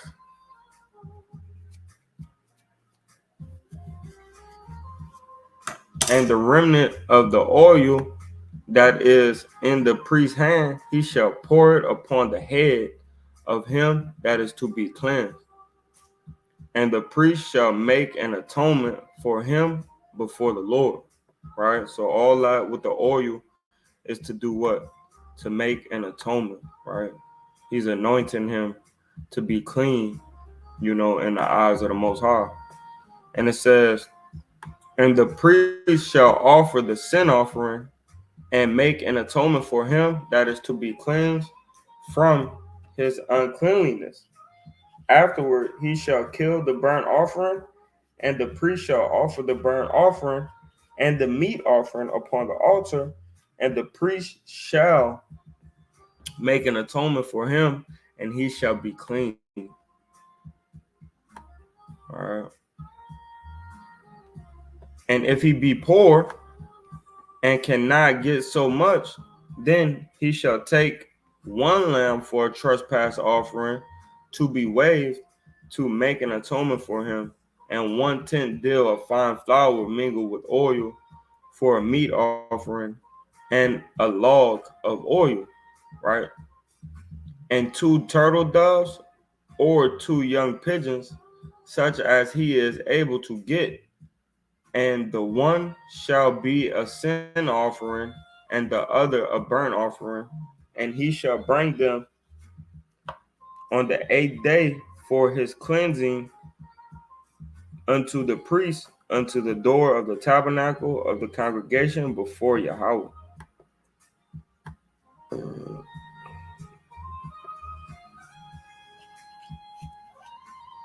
And he shall kill the lamb of the trespass offering, and the priest shall take some of the blood of the trespass offering and put it upon the tip of the right ear of him that is to be clean, and upon the thumb of his right hand, and upon his great toe of his right foot. Hold on, Salaki.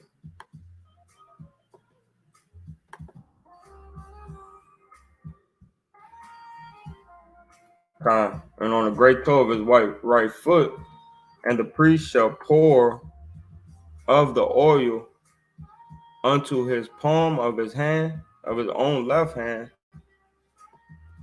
All right, did I read this already? In the palm of his own left hand, and the priest shall sprinkle with his finger some of the oil that is in his left hand 7 times before Yahweh. And the priest shall put of the oil upon it that is in his hand upon the tip of his right ear of him that is to be cleansed, and upon the thumb of his right hand, and upon the great toe of his right foot, and upon the place of the blood of the trespass offering.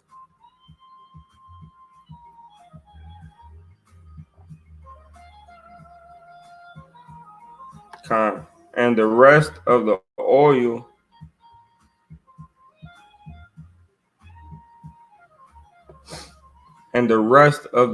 that is in the priest's hand he shall put upon the head of him that is to be cleansed, to make an atonement for him before Yahweh.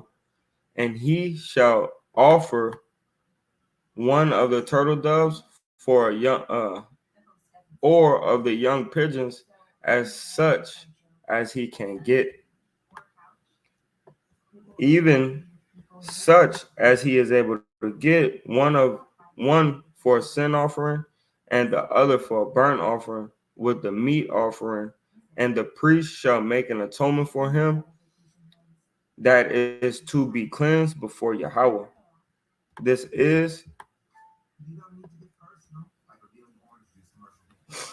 the law of him in whom is the plague of leprosy, whose hand is not able to get that which is that which pertaineth to his cleansing.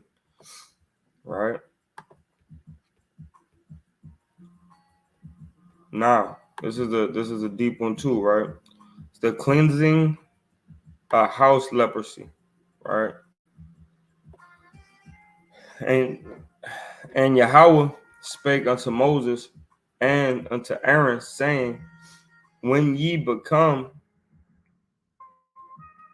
into the land of Canaan, which I give you for a possession, and I put the plague of leprosy in the house of the land of your possession, and he that owneth the house shall come and tell the priest, saying, it seemeth to me there is as it were a plague in the house. Right? Let's go into it.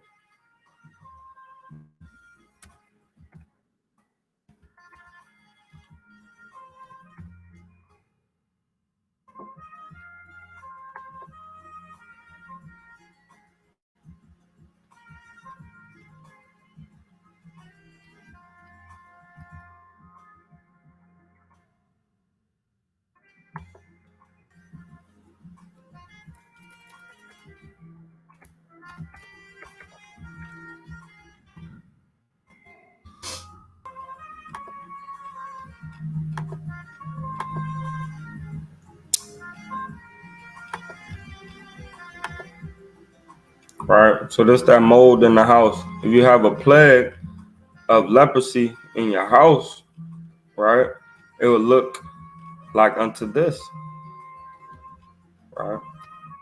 And we know we done seen some stuff, man. You know, we seen some stuff, man. Especially if you've been in construction, man, you saw some stuff, you know. Sometimes those hurricanes and those tornadoes come through, you know, and you get these plagues in your house, man. You know, you gotta chop off the drywall, right? Spray the beams for mold, you know, and then you cover it up, man, and see what happens, man. You do your mold test and see what happens, man. But this is it, right? The plague of leprosy in your home, right? It's called mold now, but the plague of leprosy, man, right? According to the scriptures.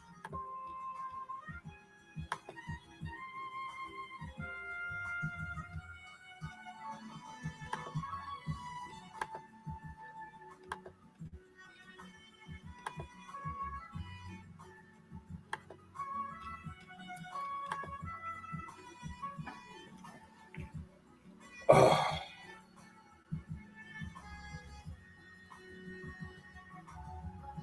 And Salakia to those that came in, and I have not saluting you guys, but I'm trying to do this thing in a one-man army, and it's not easy.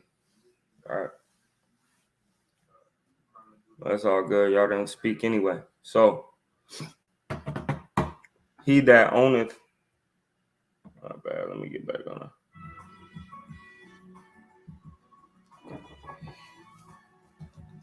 Verse 35, and he that owneth the house shall come and tell the priest, saying, it seems to me there is as it were a plague in the house.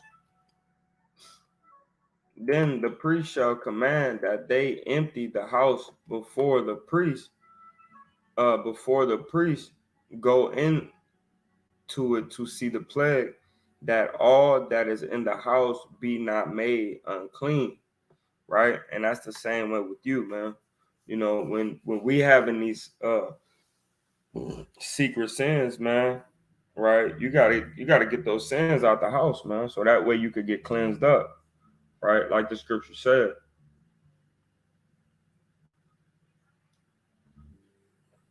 Right, we're gonna get into it, right?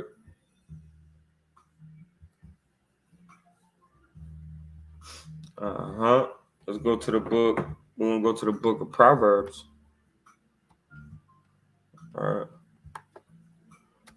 Because you got to get these sins out, you know, to be able to, for the Lord to be able to dwell within your temple, within your body. So it says, it reads, right? Yeah. Should be 28 and 13.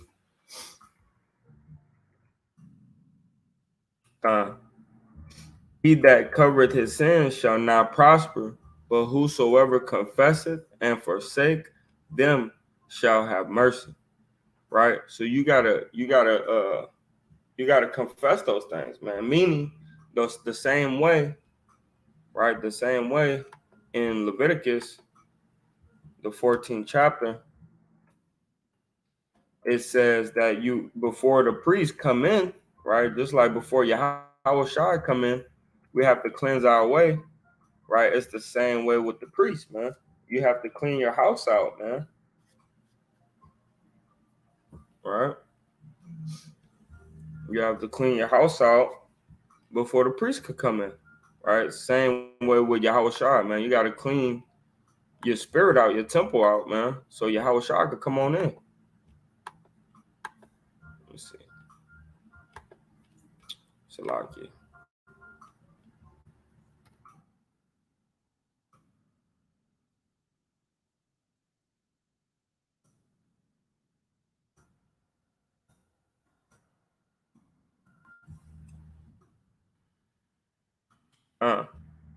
So, like it says right here, if y'all can see that, then the priest shall command that they empty the house, right? So you got to clean your house, man. You got to clean your body from these sins, right? Why? Before the priest go in unto it to see the plague, man. You have to clean out your house, man. You got to clean out your body from sin so that Yahweh Shai could come on into it and help you, man, right? And be that atonement for you. That all that is in the house be not made unclean. Because you don't want that sin dwelling in you. And then you just, now you just adding sin unto sin, right? And that house is defiled. And the priest will never come sit with you, man.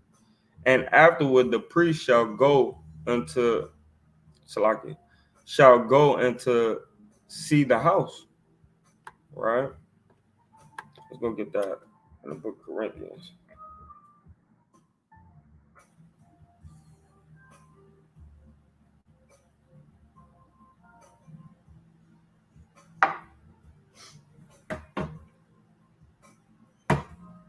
Con.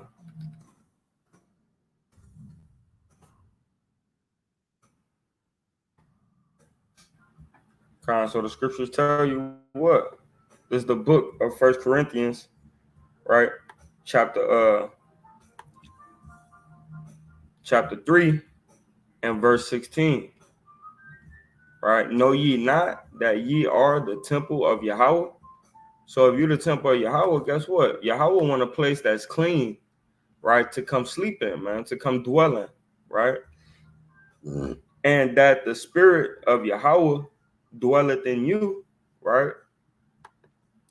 If any man defile his temple, right? Defile the temple of Yahweh, him shall Yahweh destroy. Why? Because when you sin, you defile your temple, man. And what happens, right? Just like pride coming before destruction, right? When you sinning, guess what? Destruction is around the corner, man. Because Yahweh dwells in you, man, and you disrespecting the Lord like that. For the temple of Yahweh is holy, man. The temple of Yahweh is separate. So if you're the temple of Yahweh or the temple of Yahweh Ba'Shem Yahweh Shai, you need to be separate from all these sins, man. You don't need to be sinning constantly, you know. And you also need to have a broken and contrite heart, man. Right? Which temple ye are, man. You are Yahweh's temple, man. So you can't just be sinning all willy-nilly and thinking you could smoke weed, get tattoos, and the Lord's really dwelling with you, man. He's supping with you. Nah, man, it don't work like that. right? You got to clean your ways, man. You got to get all the stuff up out of your house, man. Right.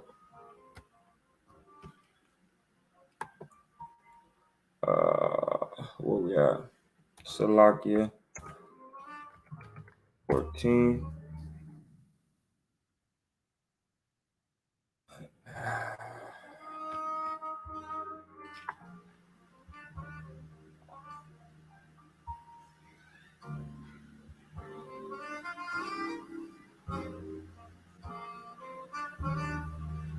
Con. So it says, this is the book of Leviticus, chapter 14, verse 36. Then the priest shall command that they empty the house before the priest go in to see it, right? Into it to see the plague, right? That all that is in the house be not made unclean, right? And afterward the priest shall go in to see the house, right? And it's also for those brothers, man, right? The house is the body, right? Is the body of Yasharallah, man, the body of Christ, right? The body of believers, right? And the house be not made unclean, right? So sometimes you got to kick certain brothers, you know, out of the camp or from out of our congregation, so we don't get the rest of the house unclean, right? With these different spirits of the books of Jubilee, Enoch, these different books, right?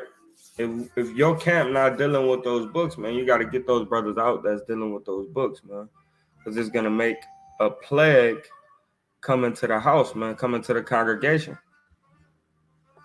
right?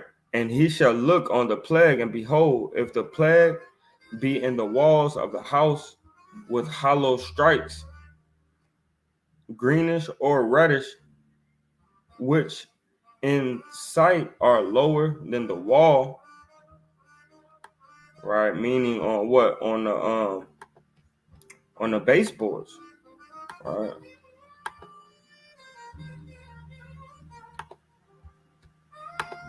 And saying if it be right, my bad.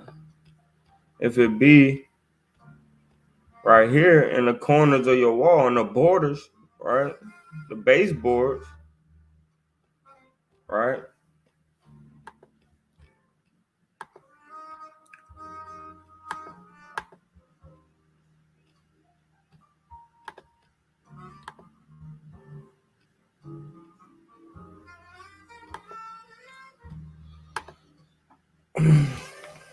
Lower than the wall, right?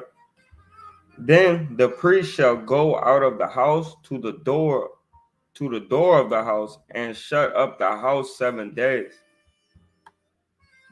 And the priest shall come again the 7th day and shall look, and behold, if the plague be spread in the walls of the house, then the priest shall command that they take away the stones which the plague is, and they shall cast them into an unclean place without the city.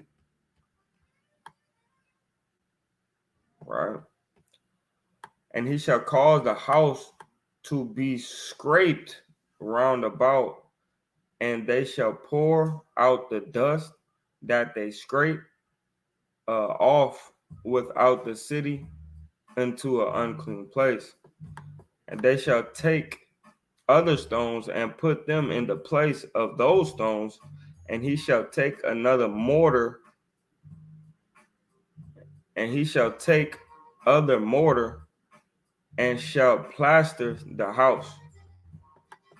If the plague come nigh again and break out in the house, after that he had taken away the stones, and after he has scraped the house, and after it is plastered,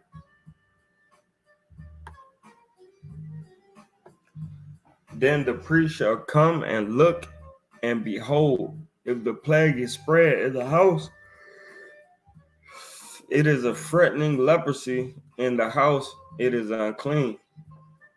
meaning it's gonna end up jamming you up in the lungs, right? Mold is very unhealthy, right? And black mold could kill you, right? He shall break down the house, the stones of it, and the timber thereof, and all the mortar of the house, and he shall carry them forth out of the city into an unclean place. Moreover, he that goeth into the house all the while that it is shut up shall be unclean until even.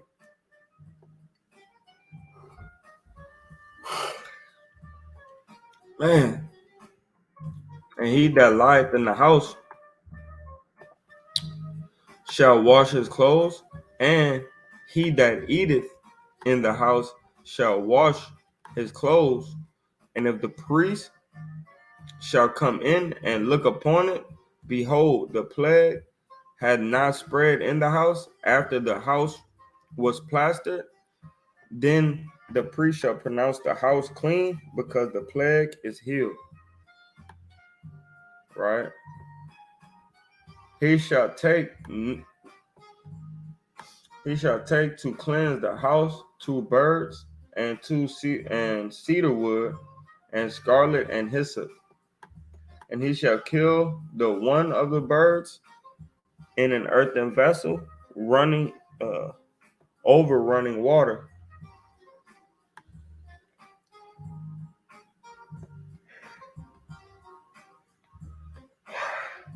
And he shall take the cedar wood and hyssop and the scarlet and the living bird and dip them in the blood of the slain bird and in the running water, and sprinkle the house 7 times.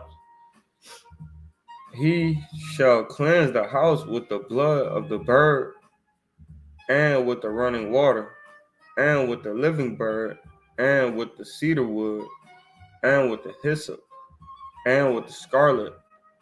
But he shall let go the living bird out of the city unto the open fields, and make an atonement for the house, and it shall be clean.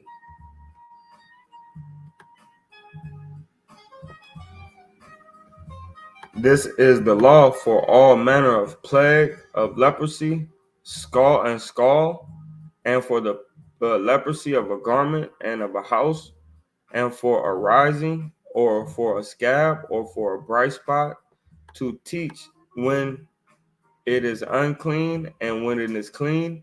This is the law of leprosy. Right? All that Yahweh said is what we do and hear. All right, last chapter. Give me a second. I'll be right back.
All right. This is the book of Leviticus, chapter 15 and verse 1. And the Lord spake unto Moses, saying, Speak unto the children of Israel, say unto them, when any man hath a running issue out of his flesh, because of his issue, he is unclean. So if you get that gonorrhea, right? You get that gonorrhea, chlamydia, um, yeast infection, right? These different issues, right? That cometh out of your flesh, right? You're unclean, man. And you need to get that taken care of. So, verse 3, and this shall be his uncleanness and his issue, whether his flesh run with his issue, right? Let's get this word issue.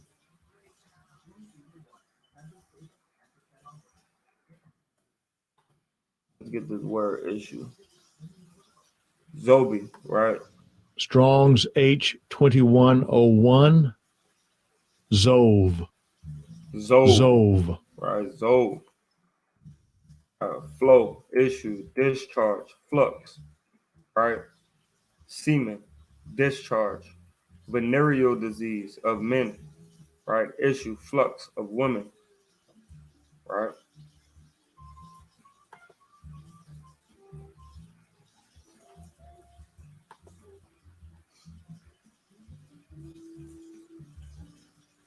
All right, verse 3, and this shall be his uncleanness in his issue, whether his flesh run with his issue or his flesh be stopped from his issue, it is his uncleanness. Every bed whereon he lieth that hath an issue is unclean. Everything whereon he sitteth shall be unclean, and whosoever toucheth his bed shall wash his clothes and bathe himself in water and be unclean unto the even. And he that sitteth on anything whereon he sat that had the issue shall wash his clothes and bathe himself in water and be unclean unto even. So if you sit wherever that brother sat, and he had that issue in his flesh, meaning in his rod, right? And he got some stuff going on, man. Venereal disease, then hey man, everything he sat on is unclean. And if you sit behind that brother, you're unclean, right? So you need to wash your flesh and wash your clothes, man. And that's why we wash our flesh and our clothes multiple times a day, man. Sometimes for me, sometimes I might take 3 baths just in case, just in case, man. So I'll try to do this to the best of my ability, no matter what it is, right? Because we sit on a bus, we sit at a bus stop. Sometimes we sit on the ground. We never know who sat there before us, and we know it wasn't washed. So it's good to constantly bathe and put on new clothes, man. Right? And he that had touched the flesh of him that had an issue shall wash his clothes and bathe himself in water and be unclean until even. So you have to help that brother heal. You got to come up with certain remedies. You got to grind up different herbs, and put it in that spot so that way that brother can heal from his infirmity, right? And if he that had the issue spit upon him that is clean, then he shall wash his clothes and bathe himself in water and be unclean until even. Right? So even if you spit on that guy, man, why? Because that venereal disease is within your blood. It's within your body, which means it's in your saliva. All right, give me a second.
All right, I'm back. All right.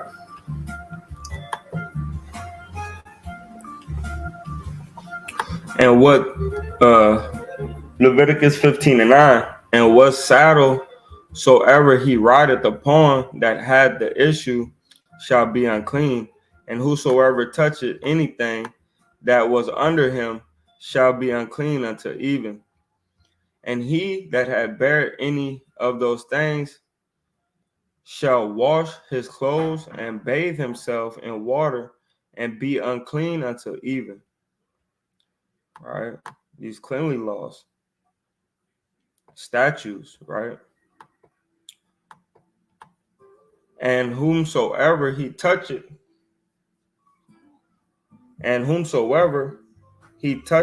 that had the issue and had not rinsed his hands in water, he shall wash his clothes and bathe himself in water and be unclean until even. So you can't just go around touching people, man. You ain't washing your hands, stuff like that.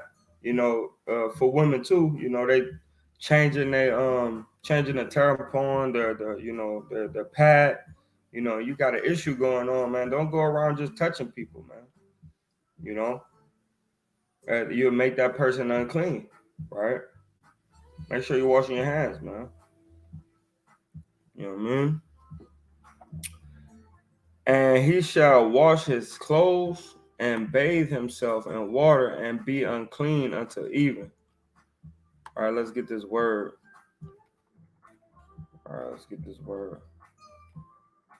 But there's one where you're gonna see it says basically submerge your whole body in water, right? Wash all flesh. All right. To wash off, wash away, bathe oneself, to be washed. All right. We're gonna see when it gets to the seed of copulation how they word that, right? And it's the same word, I believe. But let's go into it. And be unclean unto even, and the vessel of earth that he toucheth, which had the issue, shall be broken. Every vessel of wood shall be rinsed in water.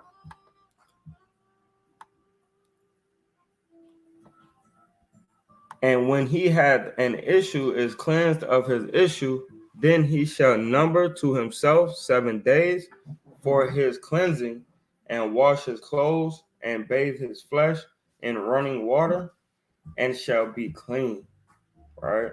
So if you had an issue, you'll be clean to the touch at even, right? Once your issue go away. But then you got to stay away. You can't go into your rib or nothing like that. You feel what I'm saying? And you can't come into the congregation, right? Because it says, and when he that hath an issue is cleaned of his issue, right? Meaning, you know, that evening came past and you still good, right? And you wash your clothes and everything, you clean. But then he shall number to himself 7 days for his cleansing. And then now you still unclean in a certain way, right? For 7 days. So you don't want to go into your woman or nothing like that and give her, you know, an issue, right? And wash his clothes and bathe his flesh in running water, and shall be clean. Make sure you shower every day, right? For those 7 days. And on the 8th day, he shall take to him 2 turtle doves or 2 young pigeons, and come before the Lord unto the door of the tabernacle of the congregation, and give them unto the priest. And the priest shall offer them, and the one for a sin offering, and the other for a burnt offering. And the priest shall make an atonement for him before Yahweh for his issue. And if any man's seed of copulation go out from him, then he shall wash all his flesh in water, and be unclean unto even. So let's go into this, right? Because I believe I went into it, and it's the same word for bathe, right? Same word for bathe. Wash off, wash away, bathe, right? Strong's H 7364. Rachetz. Rachetz. All right, let's go look at these other words for bathe, right? Because you see it says, and he shall wash all his flesh, right? So after you spill seed, you have to wash all your flesh, right? Meaning your hair and everything else, right? But let's see.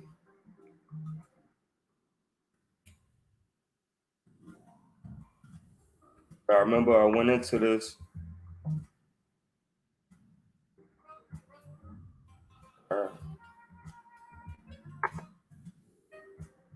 Right, same word. It's the same word. Strong's right? H 7364. Rachetz. Rachetz. And it says for the seed of compilation, right? It says you got to wash all your flesh, right? But that bathe is the same word that is used. Give me a second. Right here, right? My bad. Where was I? Right here, 16. Right? Wash all his flesh in water. Same word as bathe. He shall wash all his flesh in water and be unclean until even. So when you spill seed, you got to wash all your flesh. Right? Now, when it comes to everything else to do with the cleansly laws, the clean laws, I believe that water should touch all your flesh, man, because in the seed of copulation, that's what it tells you, right? And it's the same word. It's the same word as that's used over here, but it doesn't use all. So, I would say you could use that to your own discretion, because it says all right here, which is cold, right? Which is the whole, right? Your whole body, totality, right? So at least in the seed of copulation, make sure you wash all your body, right? When you have sex, you drop seed, get all your flesh clean from your head to your toe, right? I'm gonna read it one more time. Verse 16, if any man's seed of copulation go out from him, then he shall wash all his flesh in water and be unclean until even. And every garment and every skin whereon the seed of copulation shall whereon is the seed of copulation, right? Your sperm, wherever it falls at, right, shall be washed with water and be unclean unto even. Right, so make sure when you're getting down, man, you wash your bed sheets, you wash everything that the seed of copulation touching. Right, I just wash everything, man. Just in case, man, you might miss the mark, man. I wash the whole thing. Right. The woman also with whom the man shall lie with seed of copulation, right? So you need to be having, relation with your woman, and the seed of copulation needs to go where it's supposed to go to make a kid, right? To make a child. They shall both bathe themselves in water and be unclean until even, right? the Lord wants us to reproduce. You feel what I'm saying? So you wanna put it, where it's supposed to go. And if a woman have an issue, and her issue in her flesh be blood, she shall be put apart 7 days, and whosoever touches her shall be unclean until even. And even everything that she lieth upon in her separation shall be unclean. Everything also that she sitteth upon shall be unclean. So wherever your wife is sitting, wherever she sit at, and if you touch her, right, you're gonna be unclean until even. You feel what I'm saying? So we want to refrain from touching our women when they on their menstrual cycle, right? Everything that she lied upon, right, her bed, right, the stuff that she sit on, right, which would be the chairs, the couch, right? We need to wipe all that down so it'll be clean, right? So it'll be clean in the after even, right, when the sun go down. All right, and whosoever touches her bed shall wash his clothes and bathe himself in water and be unclean until the evening. And whosoever touches anything that she sat upon shall wash his clothes and bathe himself in water and be unclean until even.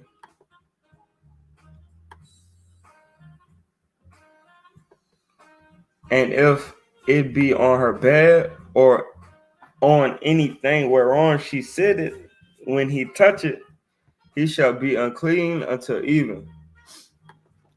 Right? And we know that we kind of like, we came far in society now to where we got pads and tampons, so the blood really don't get many places unless it catch us off guard, catch the women off guard or whatnot, so it really don't be blood everywhere like it used to be.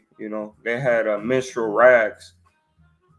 That's why he said our righteousness is like unto filthy rags. It's like a menstrual cloth, something that they tucked up under them to keep the blood in control.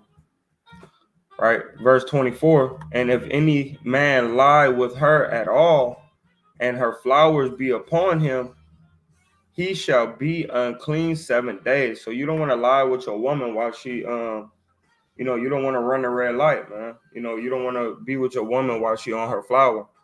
You feel what I'm saying? Because if her flower, right, be upon him, right, and we know when they bleeding, man. You're going to get the flower on you. You feel what I'm saying? Be upon him, he shall be unclean 7 days. And all the bed whereon he lies shall be unclean. Right? Now you unclean for 7 days, and you can't just lay down everywhere. You got to be set apart, right? If a woman have an issue of blood many days out of the time of her separation, right, meaning she go far past her normal days, 5, 7, 3, it's supposed to only be 7 tops, or you're running past your time, right? It says, or if it run beyond the time of her separation, all the days of the issue of her uncleanliness shall be as the days of her separation. So you unclean, if it's 10 days, you 10 days unclean, and then, right, she shall be unclean, and then you get the extra 7 days where you need to not, have sex with your husband. Every bed whereon she lieth, all the days of her issue shall be unto her as the bed of her separation. Right? That same bed she sleeping. And this is why we have separate tents, right? We would put them in another tent so they could deal with all their uncleanliness stuff, and then wash everything and then be clean, And you have another rib come through, take up her bed where the blood might have got on, wash it all up. Her and the stuff will be unclean till even, boom, and then the other rib is clean, but this rib still going through her purification. But you have that help to keep everything clean in that other tent, in that other area. right? And whatsoever she sitteth upon shall be unclean as the uncleanliness of her separation. And whosoever touches those things shall be unclean, and wash his clothes and bathe himself in water and be unclean until even. So, and it's his or her, right? But, we'll have the woman go in there and clean her up because we will have different duties and offices that we will have to do, right? So we would need to be clean to do those offices, you know, or you'll have a servant go do it. But if she be cleansed of her issue, then she shall number unto herself 7 days. So whenever the blood stops, she number unto herself 7 days, right? And after that, she shall be clean. She shall be fully clean, so you could go into her, right?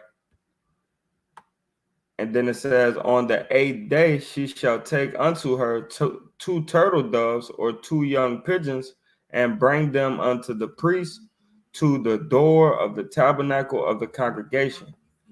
And the priest shall offer the one for a sin offering and the other for a burnt offering. And the priest shall make an atonement for her before Yahweh for the issue of her uncleanliness. Right, and then she'll be clean, fully clean. You could go back in unto her. Right. Thus shall ye separate the children of Israel from their uncleanliness, that they die not in their uncleanliness. See, we had to do this so that way we don't have diseases and different venereal diseases and yeast infections and HIVs and AIDS and all these different things that come about now. We wouldn't have these things because we would respect this law, man, right? And the Lord wouldn't have to plague us with these diseases. That they die not in their uncleanliness when they defile my tabernacle that is among them. This is the law of him that hath an issue, and of him whose seed goeth from him, and is defiled therewith, right? And of her that is sick of her flowers, and of him that hath an issue, of the man and the woman, and of him that lieth with her that is unclean. See, so you will have the woman, right, that have an issue, right? So, and of him that have an issue, of the man and of the woman. So you will have the issue. The woman has the issue of blood, right, for whatever number of days, and then she wash herself. She's initially clean that even, right? When she washed herself, no more blood is coming out. She's initially clean, but then they have that time period where you can't have sex with her, right? And that would be, and of him that lieth with her, that is unclean, right? Also, when you lie with her, you unclean for 7 days. If her flower get up on you, right? So, and we don't want to lie with her when she's unclean, man, right? All that Yahweh said is what we do and here, man. Right? Now we're gonna go into the prophets. We got the book of Isaiah, one of the mighty books of Isaiah, right? 66.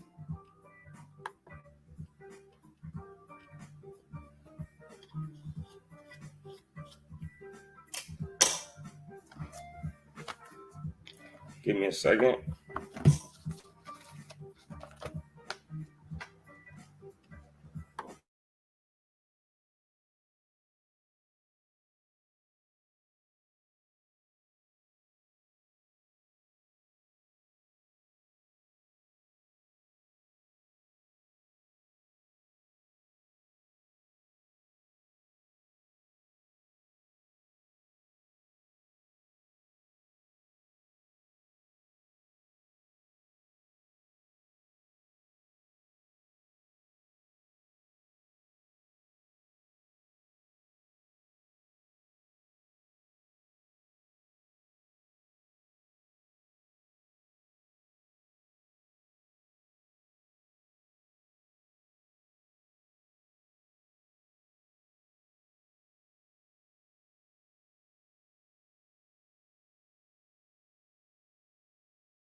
All right.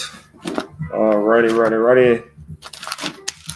Isaiah 66. Man. Wonderful chapter, man. Wonderful chapter. All right.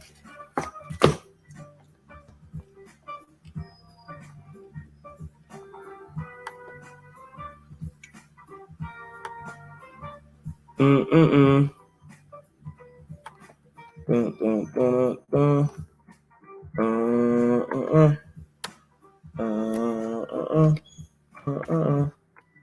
What I got over here?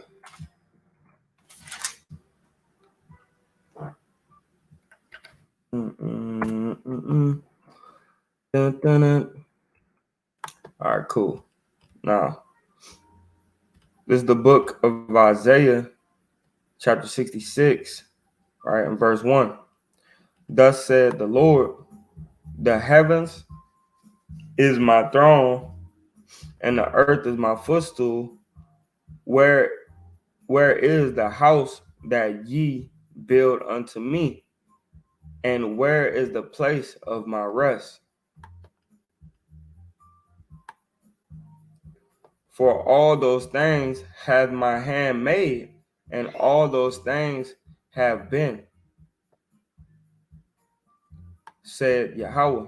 But to this man I will look, even to him that is poor and of a contrite spirit, and trembleth at my word. So he's gonna look on that person, man, that, you know, because he already knew that we would be less fortunate, right? That man that is poor and have a broken and a contrite spirit, man, right? And tremble at his word, man, and is scared of his judgments that's gonna happen for us not keeping his commandments, right?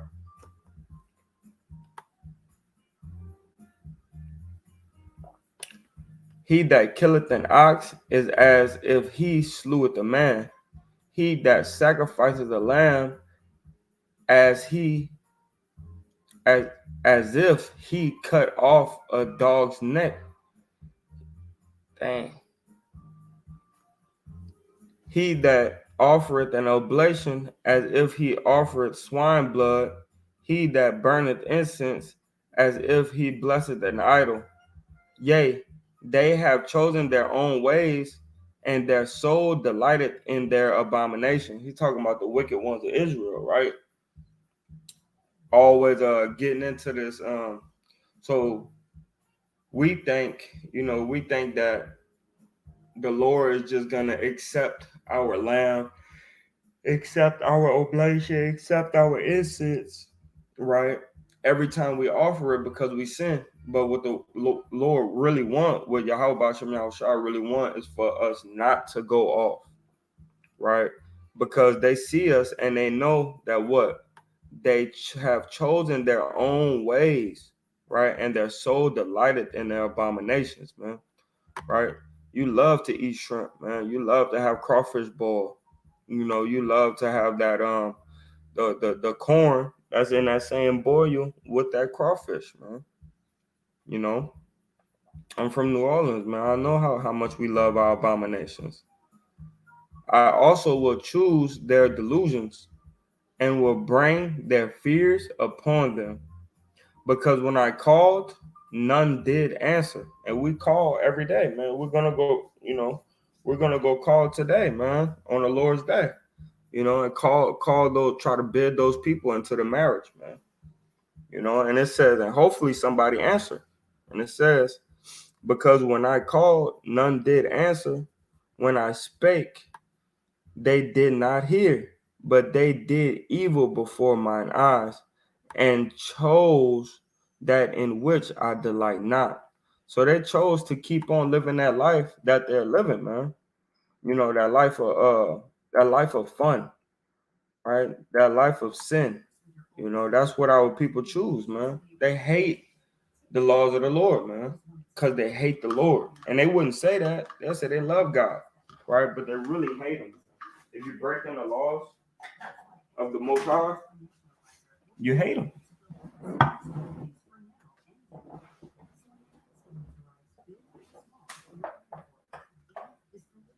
All right, so lock it.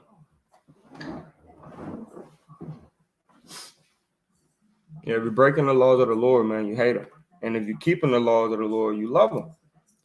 Right? It's no middle ground. There's no in between. Hear the word of Yahweh, ye that tremble at his word. You that love the Most High, man. You that fear his judgments, man. You that keep his commandments, right? Your brethren that hated you, that chased you out for my name's sake, said, let the Lord be glorified, but he shall appear to your joy, and they shall be ashamed. What is that talking about? That's talking about Esau, right? That cast you out for my name's sake, huh? Right? Your brethren that hated you, right? That cast you out for my name's sake, said, let the Lord be glorified, but he shall appear to your joy, and they shall be ashamed, right? Esau gonna be ashamed, man, when the day of the Lord come, man. Right? A voice of noise from the city, a voice from the temple, a voice of Yahweh that rendereth recompense to his enemies, man. Who are the enemies of the Lord, man? Those who do not his will, and the heathen, man. Right? The heathen. They're gonna get their recompense, man. They're gonna get their repay, man. They're gonna get their recompense, right? Before she travailed, she brought forth. Before her pain came, she was delivered of a man-child, right? Who hath heard such a thing? Who hath seen such things? Shall the earth be made to bring forth in one day? Or shall a nation be born at once? For as soon as Zion travailed, she brought forth her children, man. Israel, man. Right? And we're going to be saved like that, too. Like a travailing woman, man. That's how the end days is going to be, man. Right? I will go into this more, but that's why I needed a reader. I need to pull precepts, man. I need somebody to read for me. But we're just going to go through this, right? Shall I bring, Salakia, shall I bring to birth and not cause to bring forth? Said Yahweh. Shall I cause to bring forth and shut the womb? Said Yahweh. Right? So all these things that we're going through is that woman, right, that's trying to bring forth that child, man. And the way that we're gonna come forth, right? The way that we're gonna come forth and be back as a nation of people, man, is right here. Before she travailed, she brought forth. Before her pain came, she was delivered a man child.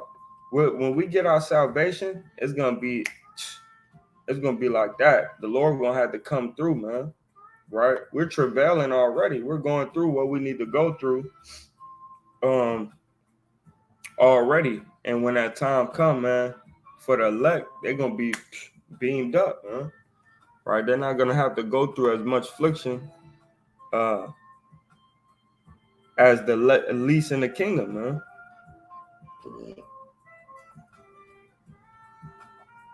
And it reads, Isaiah 66:10, rejoice ye with Jerusalem and be glad with her, all ye that love her. Rejoice for joy with her, all ye that mourn for her. Right? Talking about for us, man, for Zion, for Mother Jerusalem, right? That ye may suck and be satisfied with the breast of her consolations, right? That ye may milk out and be delighted with the abundance of her glory, man.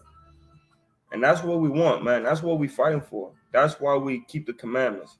That's why we keep the faith, right? That's why we wake up Israel as much as we can, man, because we want to delight in the abundance of her glory, man, in the abundance of the nation glory, man. We want to see Jerusalem back with her beautiful garment on, doing the will of the Lord, blameless, right? That's what we want, man. We want to be able to be in the kingdom, man, right? And it's coming, right? Sooner than later, man. We just got to hold our seat and endure until the end. For thus said Yahweh, behold, I will extend peace to her like a river. So peace and joy, man, just going to be flowing unto us like a river, man. Right? How beautiful does that sound? And the glory of the Gentiles like a flowing of a stream. Then shall ye suck, ye shall be borne upon her sides, and be dangled upon her knees. Mm. Mm.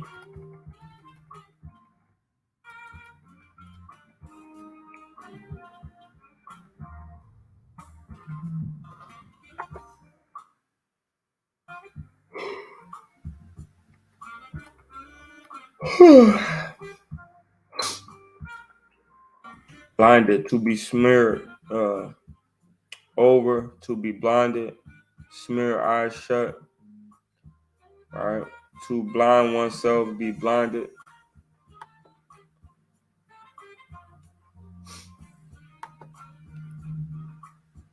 Right?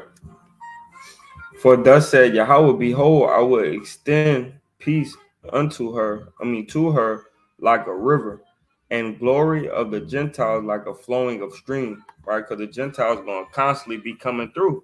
The streams never stop. And just like he said, our gates are going to be open continuously, right?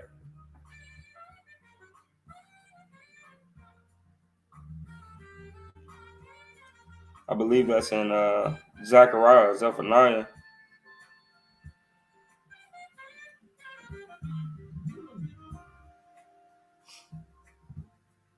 Isaiah 60 and 11. Your gates will be open continually.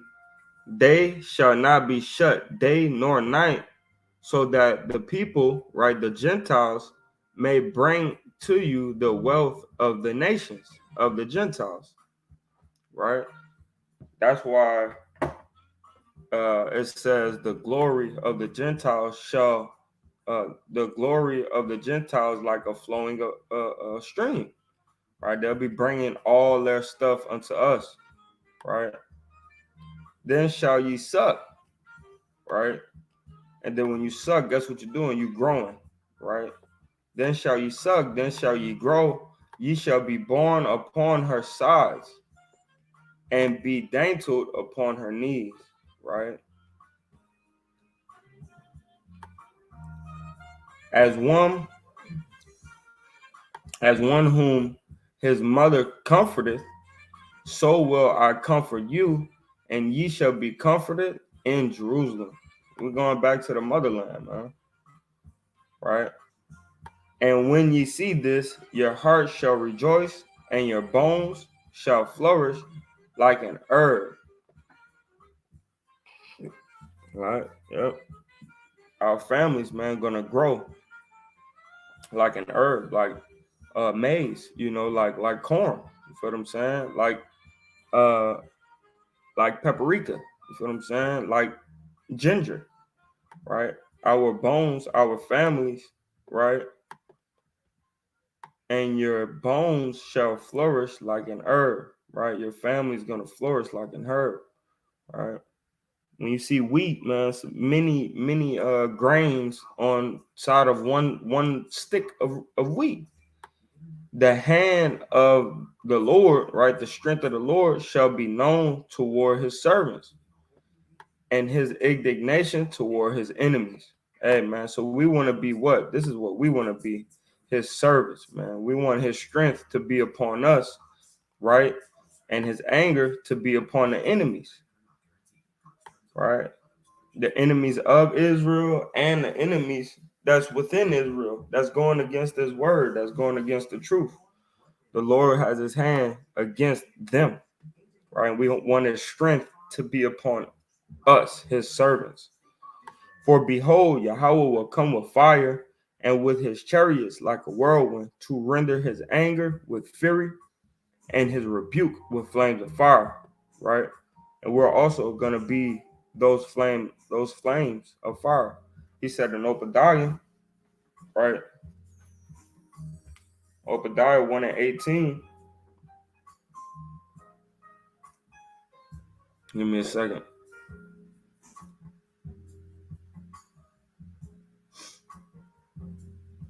So Obadiah 1:18.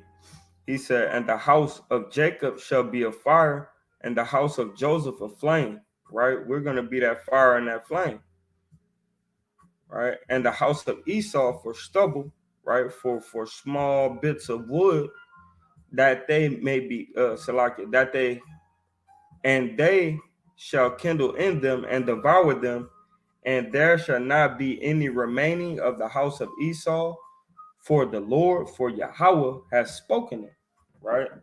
So that rebuke with his flames of fire is talking about us, right? And his judgment, right?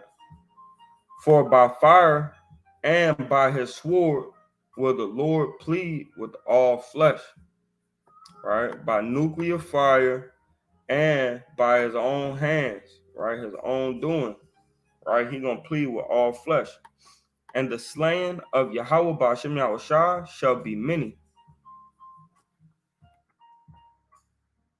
They that sanctify themselves and purify themselves in the gardens behind one tree in the midst, right? They think they're hiding themselves, right? With praying over this food, you know, with saying grace over the food, they think is okay, man. That's them in the garden, right? In the nation, right? Behind one tree, right? In their house, in the midst, right? In their own little city, own little town, right? In the midst, eating swine flesh and the abomination, right? What he told us we couldn't eat within Leviticus, right? Chapter 11.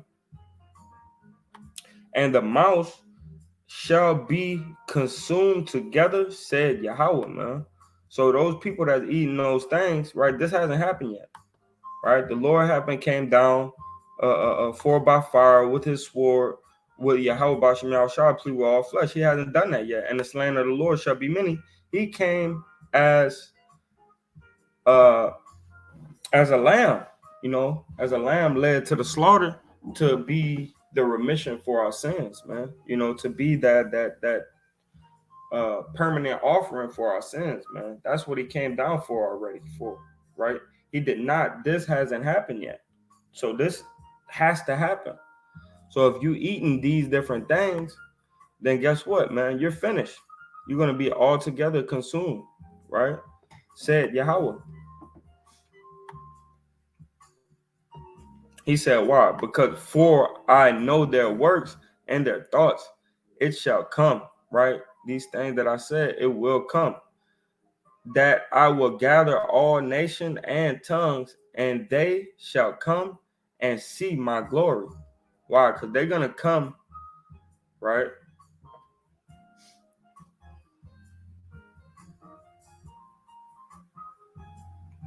They're going to come fight us.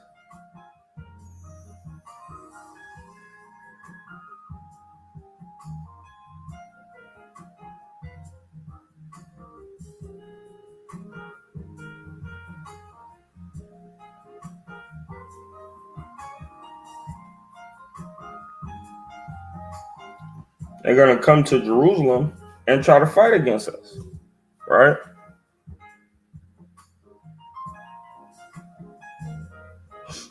There go the book of Micah, right? Chapter 4 and verse 2. And many nations shall come and say, come, let us go up to the mountain of the Lord and to the house of the God of Jacob, and he will teach us all of his ways. And that ain't what I want. And we will walk in his path, for the law shall go forth out of Zion, and the word of Yahweh from Jerusalem. But that's not the one I'm talking about. But that too, though, right? That still works for that. But in Zephaniah, I believe, or Zechariah, it also tells you,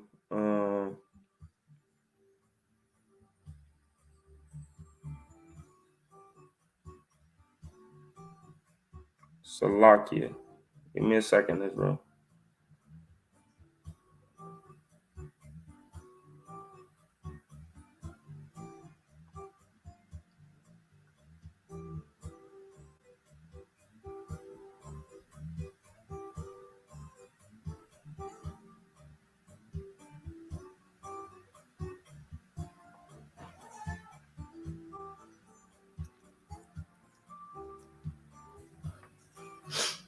Zechariah chapter 14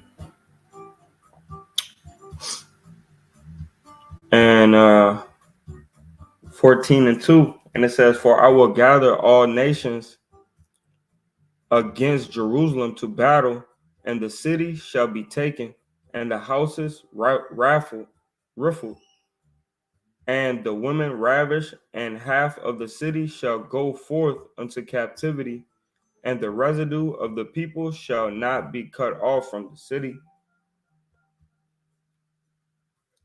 Verse 3.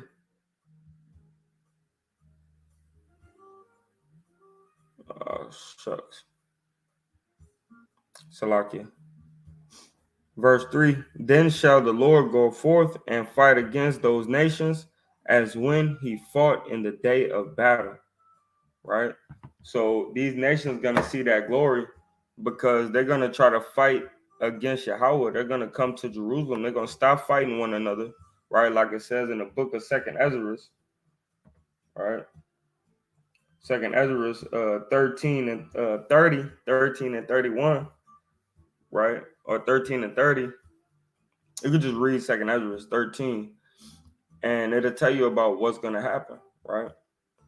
But it says, and see my glory, and I will set a sign among them, and I will send those that escape of them unto the nation, to Tarshish, Paul, and Lud, that draw the bow, to Tabal, and to Javan, to the isles afar, that have not heard of my fame, neither have seen my glory, and they shall declare my glory among the Gentiles.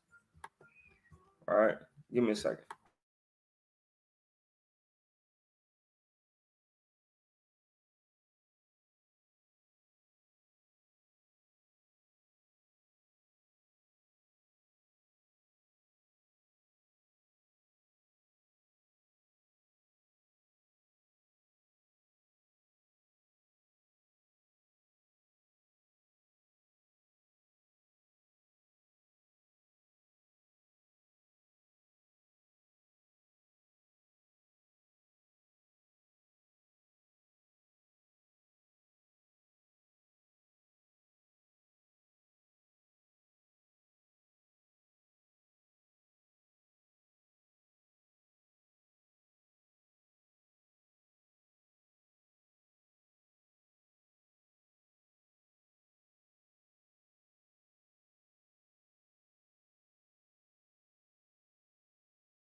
All right.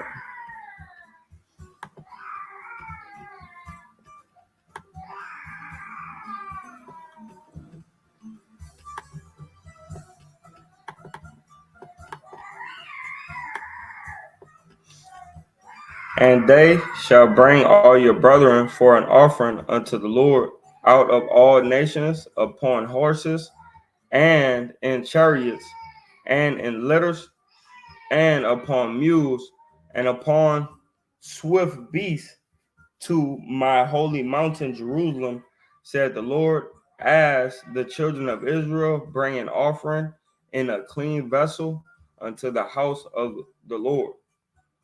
Right? And we're being those clean vessels today. Right? We're bringing those clean vessels today. And I will also take of them for priests and for Levites, saith the Lord, for as the new heavens and the new earth which I will make. Right? That's what we're going into, where the Lord is trying to make us what he needs us to be, so we could be those priests and those Levites for the other nation. We're gonna be the priests and the Levites as the children of Israel unto the Gentile nations, right? Shall remain before me, said Yahweh, so shall your seed and your name remain. And it shall come to pass that from one new moon to another, and from one Sabbath to another, shall all flesh come to worship before me, said Yahweh. So all the nations is going to come to us so we can keep the new moon, right? And righteousness as the world, as people, right? Period. So, but we're going to be that office, that priest and that Levitical office to the other nations, and everybody is going to enjoy the new moon, right?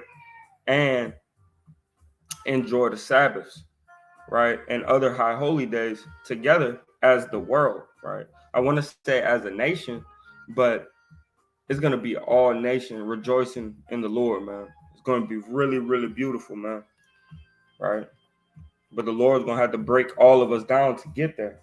And it says, and they shall go forth and look upon the carcasses of the men that have transgressed against me, for their worm shall not die, neither shall their fire be quenched, or their affliction is still going to be going. And they shall be an abhorring unto all flesh. Right? So that lake of fire is still going to be constantly burning, right? And people that transgress is still going to be being cast into that lake of fire. And their carcasses, like it says, for their worm shall not die, right? The smell, the stench, the maggots, it shall never die. Right.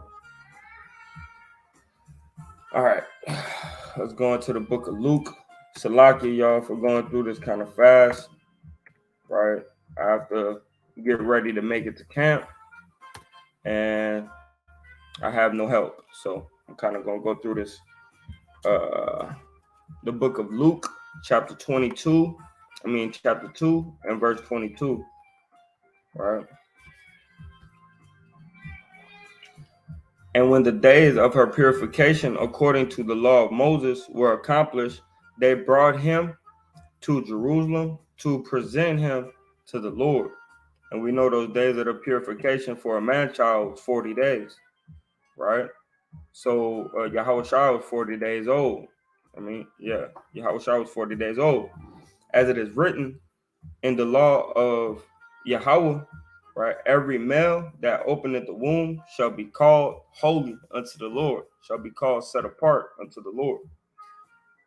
And to offer a sacrifice according to that which is said in the law of the Lord, a pair of turtle doves or 2 young pigeons, right? So the Yahushua mom, right? And Yahushua was keeping the law, man, right? That's why he was perfect. So even his mom, keeping the law. So we still keeping the law till today, man. Nothing has passed away, right?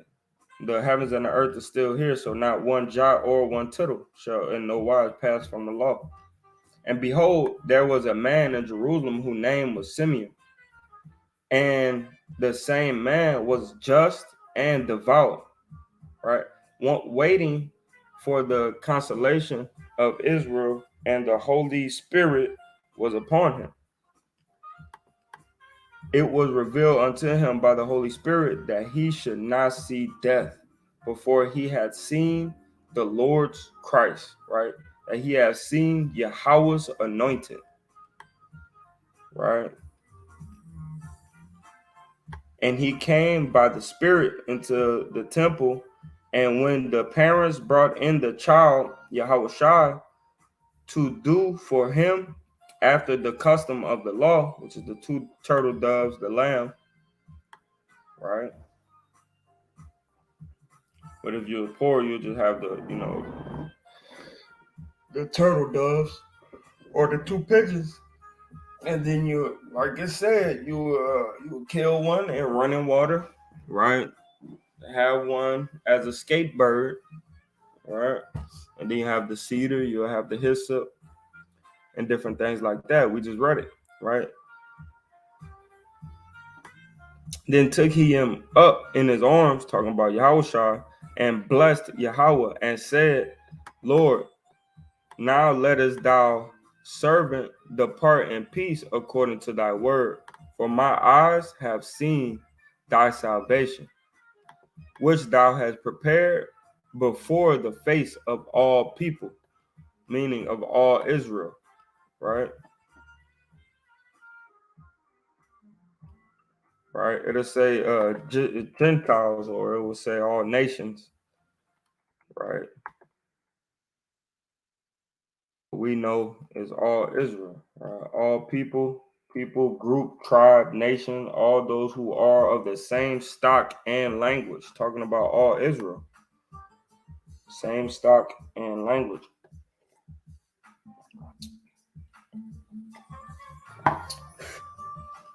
Right?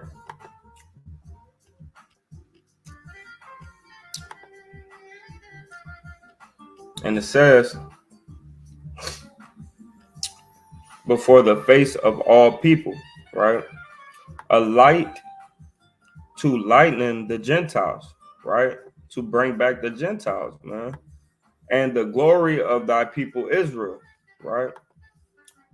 Because that's who we needed to come back to the fold, man, is the Gentiles. A light to lighten the Gentiles, man. Give them that grace, right? And show Israel, show the Jews, right? Benjamin, Levi, and Benjamin, Levi, and Judah, right? 1 second.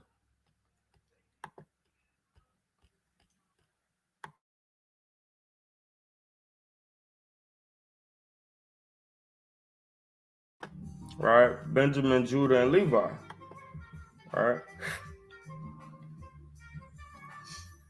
And Joseph and his mother marveled at those things which were spoken of him. All right. And Simeon blessed them and said unto Mary, his mother, Simeon, Levite, right? And said unto Mary, his mother, behold, this child is set for the fall and rising against, that's good precept. This child is set for the fall and rising again of many in Israel, and for a sign which shall be spoken against. Yea, a sword shall pierce through thy own soul also, that the thoughts of many hearts may be revealed. Man. All right, let's go into Mark. All right. Mark 1. All right, 35 and 40.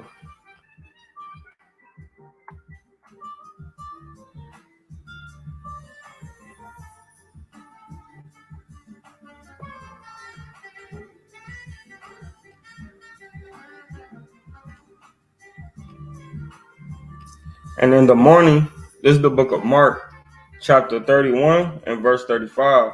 And in the morning, rising up a great while before day, he went out and departed unto a solitary place, right? A set apart place.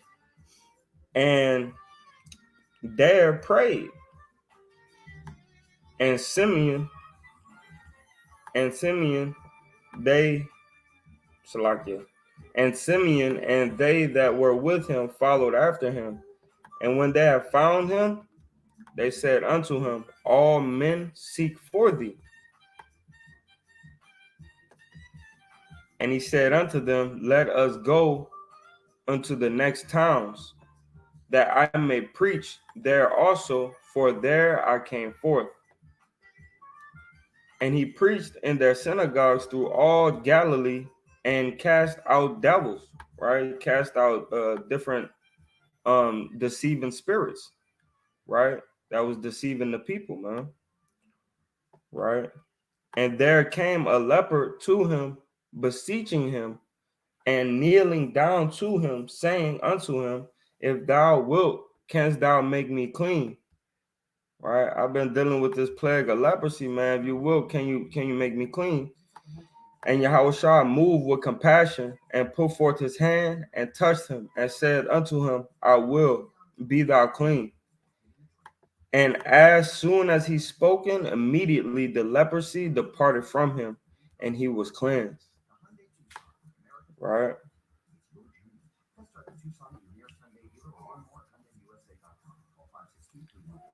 Right?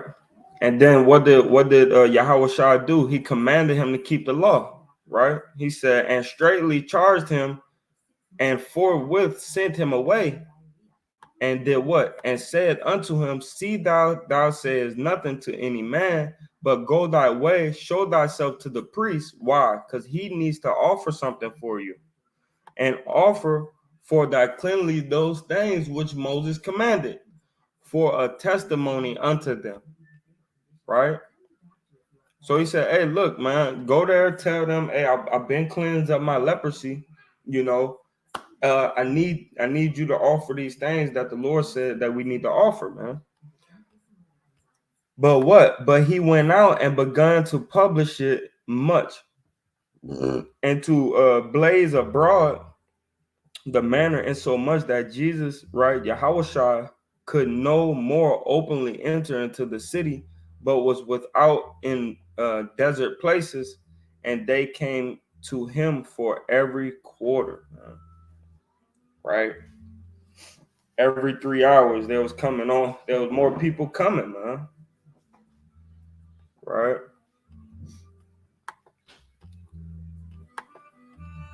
And with that, man, right, another Shabbat class, another Shabbat lesson done, right? Shabbat services is finished. And I want to say Kwam Yasha Allah, right? Peace and blessings to all the families out there, right? Kwam Yasha Allah.